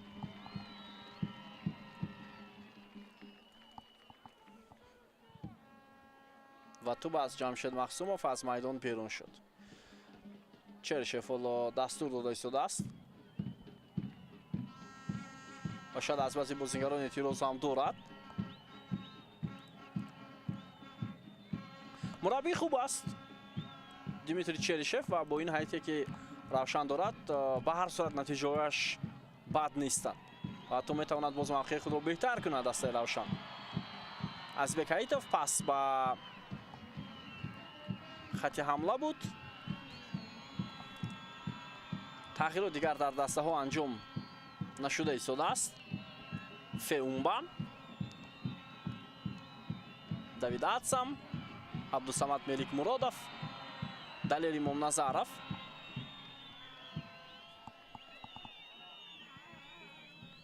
پرتابی خیلی بلند. فریدون давлатов. پرتابی فریدون давлатов بسیار خوب و امکانیت هست برای بازیگران ریگارد تاداس. ارسال توپ. فیلسوف توپ را از جریمه‌گاه بیرون کرد. کبیر سلیم شایف و اینجا آفساید بود است در حمله بازیگران ریگارد تاداس.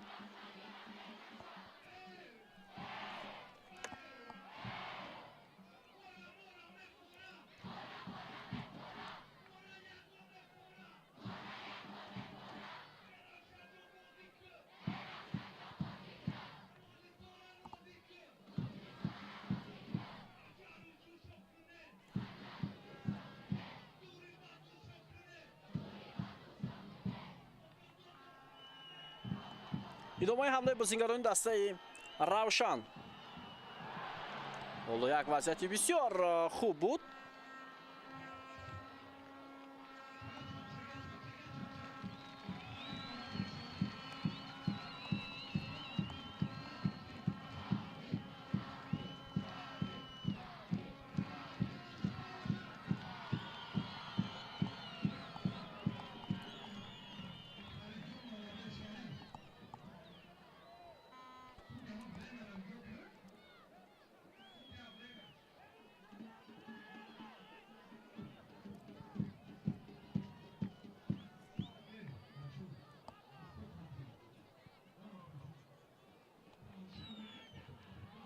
متوجه میشویم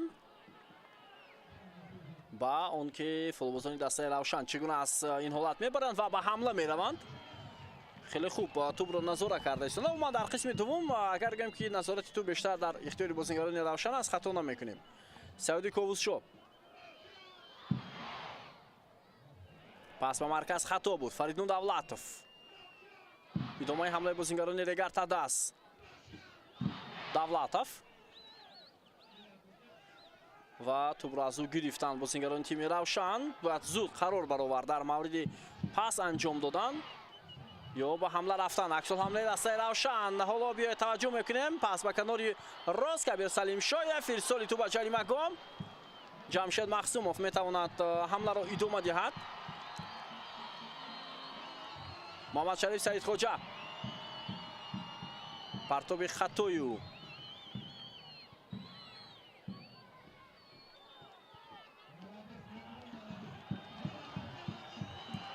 حمله فوتبالبازان دسته روشن.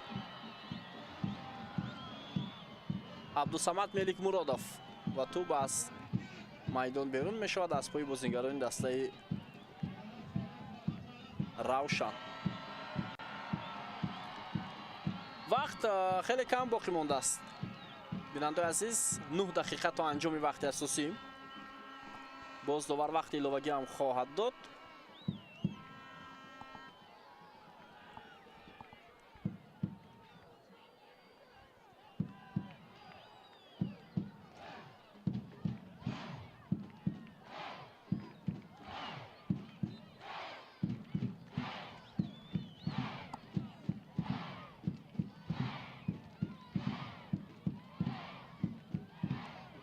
мурадали ахназаров тӯбравои ӯ дар маркази майдон. кабир салимшоев идомаи ҳамлаи бозингарони дастаи равшан. ирсоли тӯб ба канори рост. мурадали ахназаров, алексей фирсов. бозингарони гартадас ин ҳолатро бартараф намуданд.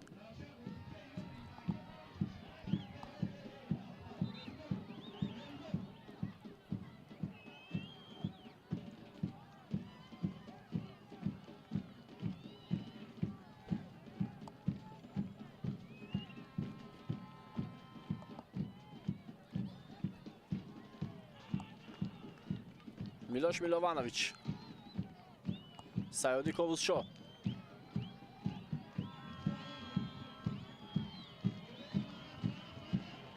тӯбравои бозингарони дастаи легартадас ва аз пои давидатсам ҳам тӯбро мегиранд.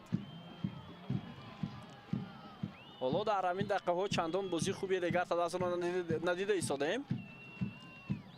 ҷамшед махсумов, милованович,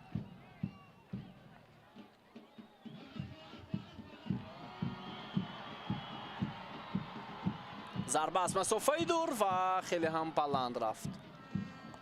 зарбаи муҳофизатгар фирсов.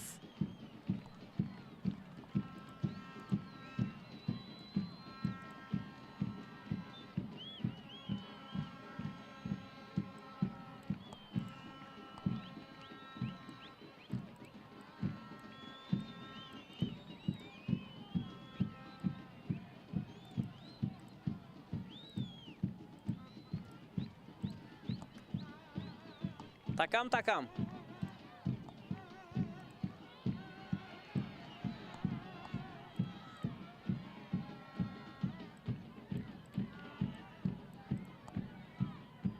саъуди ковузшо пас ба маркази майдон. мурадали ахназаров, ирсоли тӯб ба канори рост. боз ҳам идомаи ҳамлаи бозингарони дастаи равшан ва тӯб ба абдусамад меликмуродов мерасад. аз майдон берун мешавад. аут аст.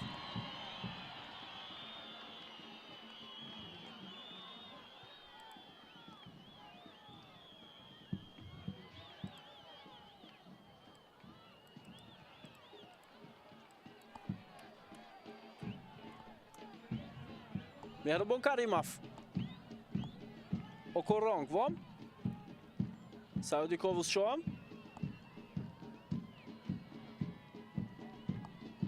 каримов,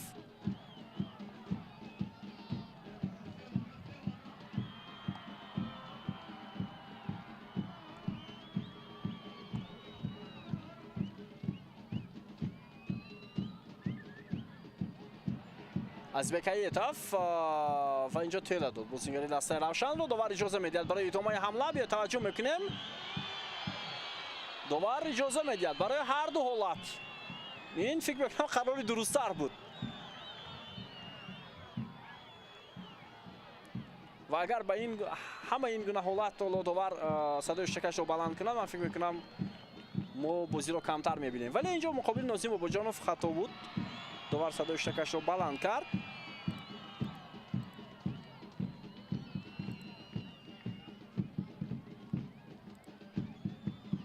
ҷамшед махсумов огоҳӣ мегирад.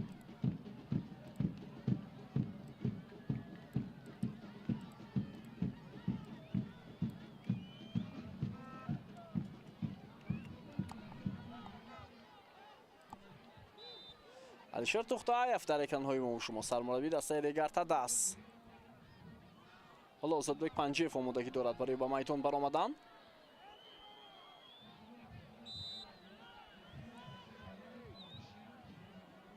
4 دقیقه دیگر باقی میماند تا انجام وقت اساسی بازی.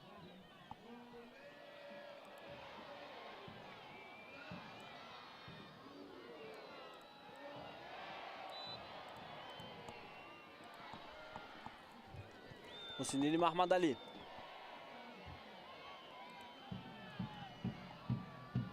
کبیر سلیم شایف میلاش میلوانویچ پاس بسیار خوب به کناری راست میدان ادامه حمله با اشتراک بازیگران روشن ولی پرتاب خوب نبود. خب سه تغییرات میشود. شهرزاد محمدیف، آزادبک پنجیف و امیرجان سفارов با میدان میآیند. آنها کیو رو عوض میکنند؟ عزیزبک حیاتوف با جاش آزادبک پنجیف وارد میدان میشود.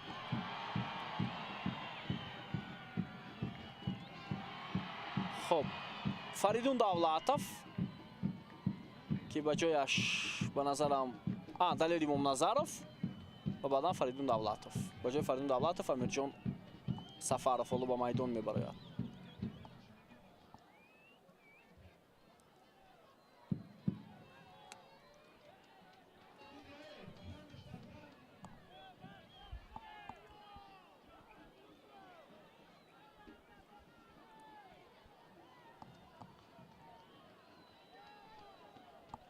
سه بازیگر رو سرمربی عوض کرد.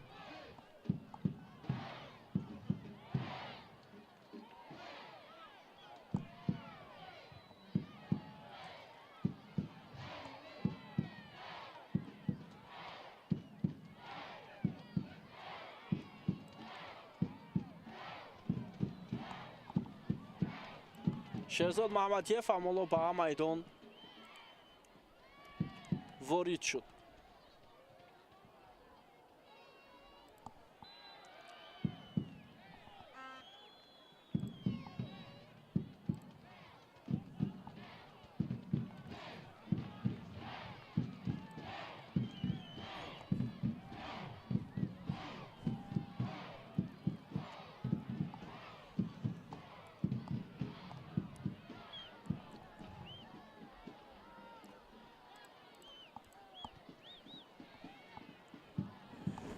مهربان کریمов پرتاب خیلی بلند ادامه حمله دسته روشن پس انجام می شود و فولبازون دیگر از این وضعیت رو برطرف کردند. نسیم باباجانوف مبارزه میبرد با بازیگر دسته روشن و خطا صورت گرفته است. خب اگر این بازی مساوی انجام یابد ریگارد از 22 امتیاز روشن 18 امتیاز به دست میآورد. روشن در همان موقع خود قرار میگیرد در زینه پنجم و در دور 13 دسته ها گفتیم آخر ماه ایول و اولی ماه آگوست بازی میکنند. خیلی بر وقت است اون بازی ها که طبق نقشه باید در دور 13 ریگارد تداس با استقلال 2 آگوست بازی میکند و روشن با برقچی 31 ایول. هر دو دسته هم در سفر بازی میکنند. آزادبک پنجیف ساربان غیاسov حالا گذریشی آزادبک پنجیف ادامه حمله دسته ریگارد تداس پرتاب به جریمه گام عبدالصمد ملیک مرادov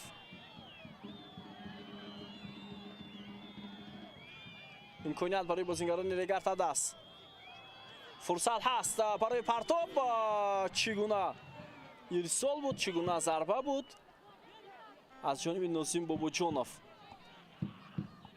بهترین فرصت بود. 5 دقیقه داور اضافه کرد به وقت اساسی رقابت.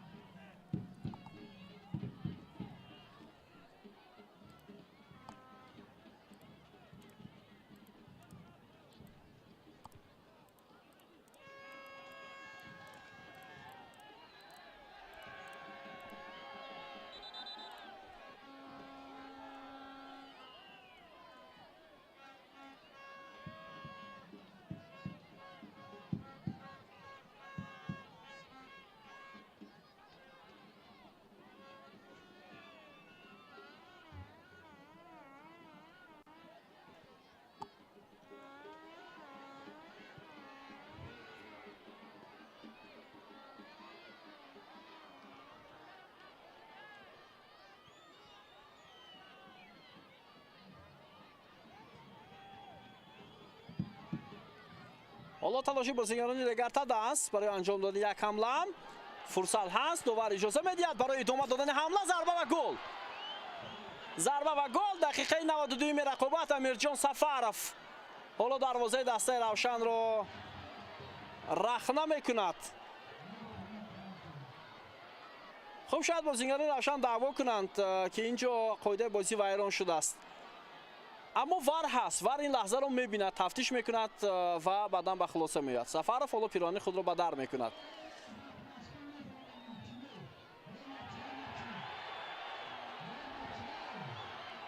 و شاید نزد چرشف این کارش رو انجام داد امیرجان سفرов و این حالت در نزد چرشف بود که عصبانی شد سرمربی دسته روشن.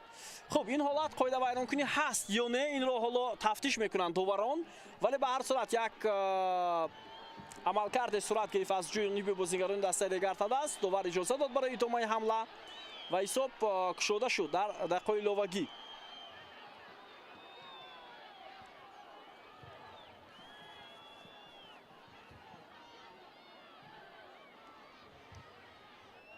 و همین عملکرد امیرجان سفرов چرشف را در حالت ناگوار آورد.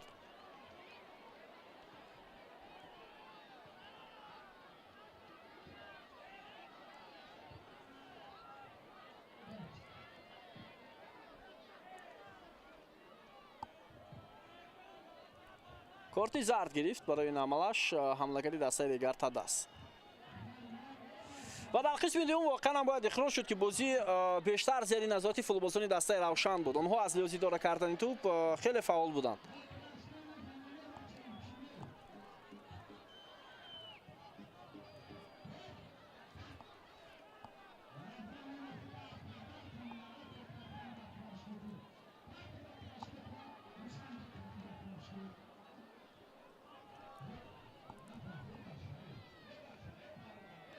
خب حالا حتما بر رستم نورماتوف از اتاق داوران اشاره میکنند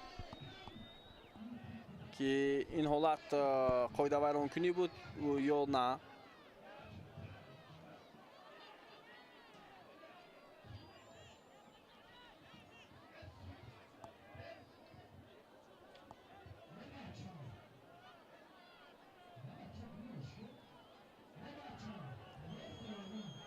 خب بیاید توجه میکنیم در نزد وار داوری با تجربه است گلمراد سعدالله رفری فیفا و این لحظه رو حتما بازبینی میکنند و اگر آنها با اختیار داور گذارند خود رستم نورماتوف رفته میبیند.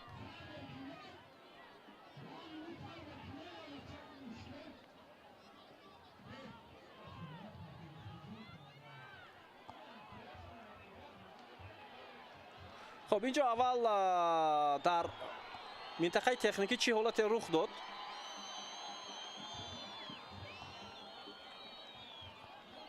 و داور چهارم حالا داور رو به نزد خود دعوت میکند.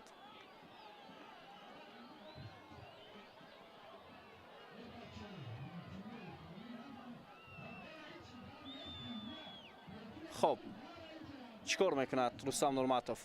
کارت سرخ و چرشف.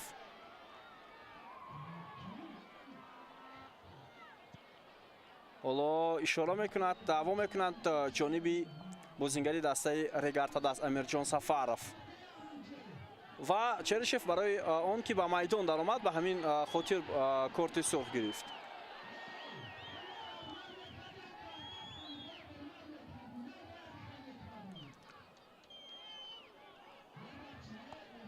پنج دقیقه علاوه کرده رستم نورماتوف انجام یافت. خب وقت باید دهد داور برای مثال 5 دقیقه دیگر باید دهد برای ادامه دادن بازی.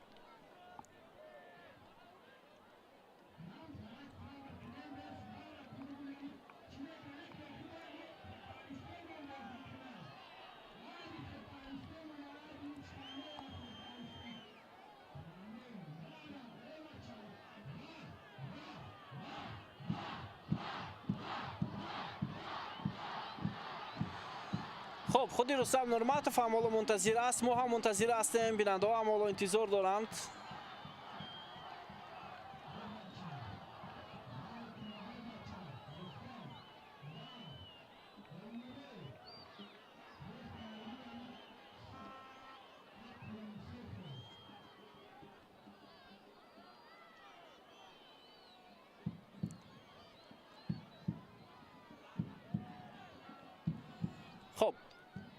اینجا محافظتگری دسته روشن اوکورونکو تلاش کرد.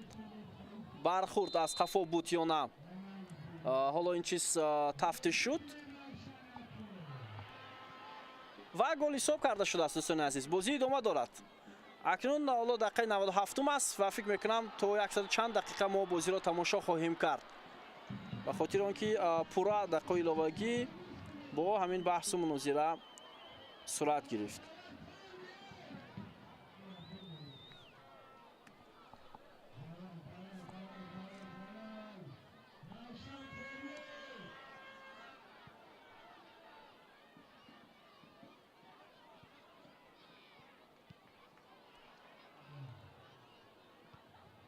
بختیار قلندرов حالا تلاش باید کنم فوتبالبازان دسته روشن برای برابر کردن حساب بازی،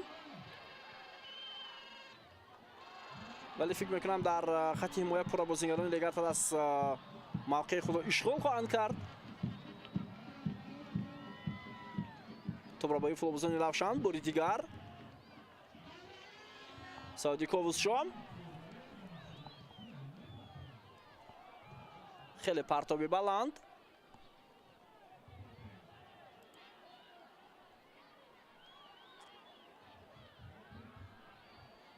و توپ را داشته میگیرد. تکم دروازه‌بانی دسته ریگارتاداس. دقیقه 99 بازی است.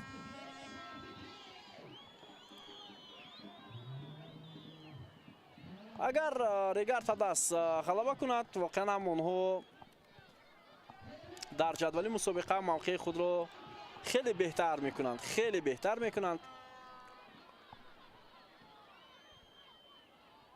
با 24 امتیاز برابر میشن با حاصلات. حالا یک وضعیت خوب برای فوتبالبازان روشن. سعودی کووزشام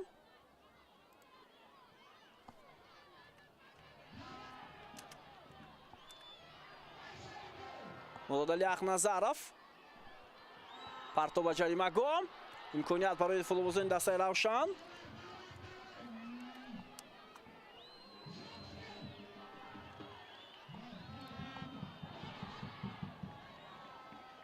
تلاش است از سوی فوتبالبازان دسته روشن.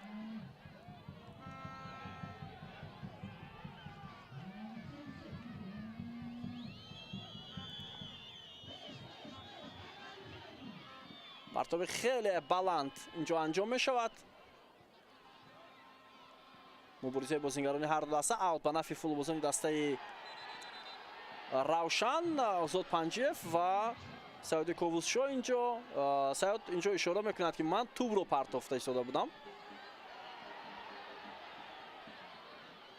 و شاید عملکرد محافظتگر روشن درست بود که توپ رو پرتافته ایستاده بود و در نزد بازیگر دیگر از قرار گرفت و ناگهان دستش به او زد. بیا توجه میکنیم به لحظه تکرار و اینجا بازیگر دیگر از واقعا هم خلل وارد کرده است با فوتبالبازی روشن. و صدای اشتراکی داور دوستان عزیز اینک 101 دقیقه بازی دوام کرد و همین طور صدای اشتراکی داور رستم نورماتов از انجام این رقابت درک داد. یگانه گل هم به امیرجان سفرов تعلق دارد. بازیگری که از کرسی احتیاطی به میدان آمد و چرشف حالا حمله میکند. سرمربی دسته روشن به امیرجان سفرov و او مؤلف گلی دسته ریگارتاداس در بازی امروز. ریگارتاداس در لحظه آخرین با حساب 1-0 در مقابل روشن غلبه کرد و با همین پیروزی خود را جشن گرفت در سفر. دوستان عزیز گزارش مستقیم به انجام میرسد از بازی دوري دوم چمپیونات تاجیکستان. تا گزارش‌های من بعدم صحتمند و پیروز باشید. خیر.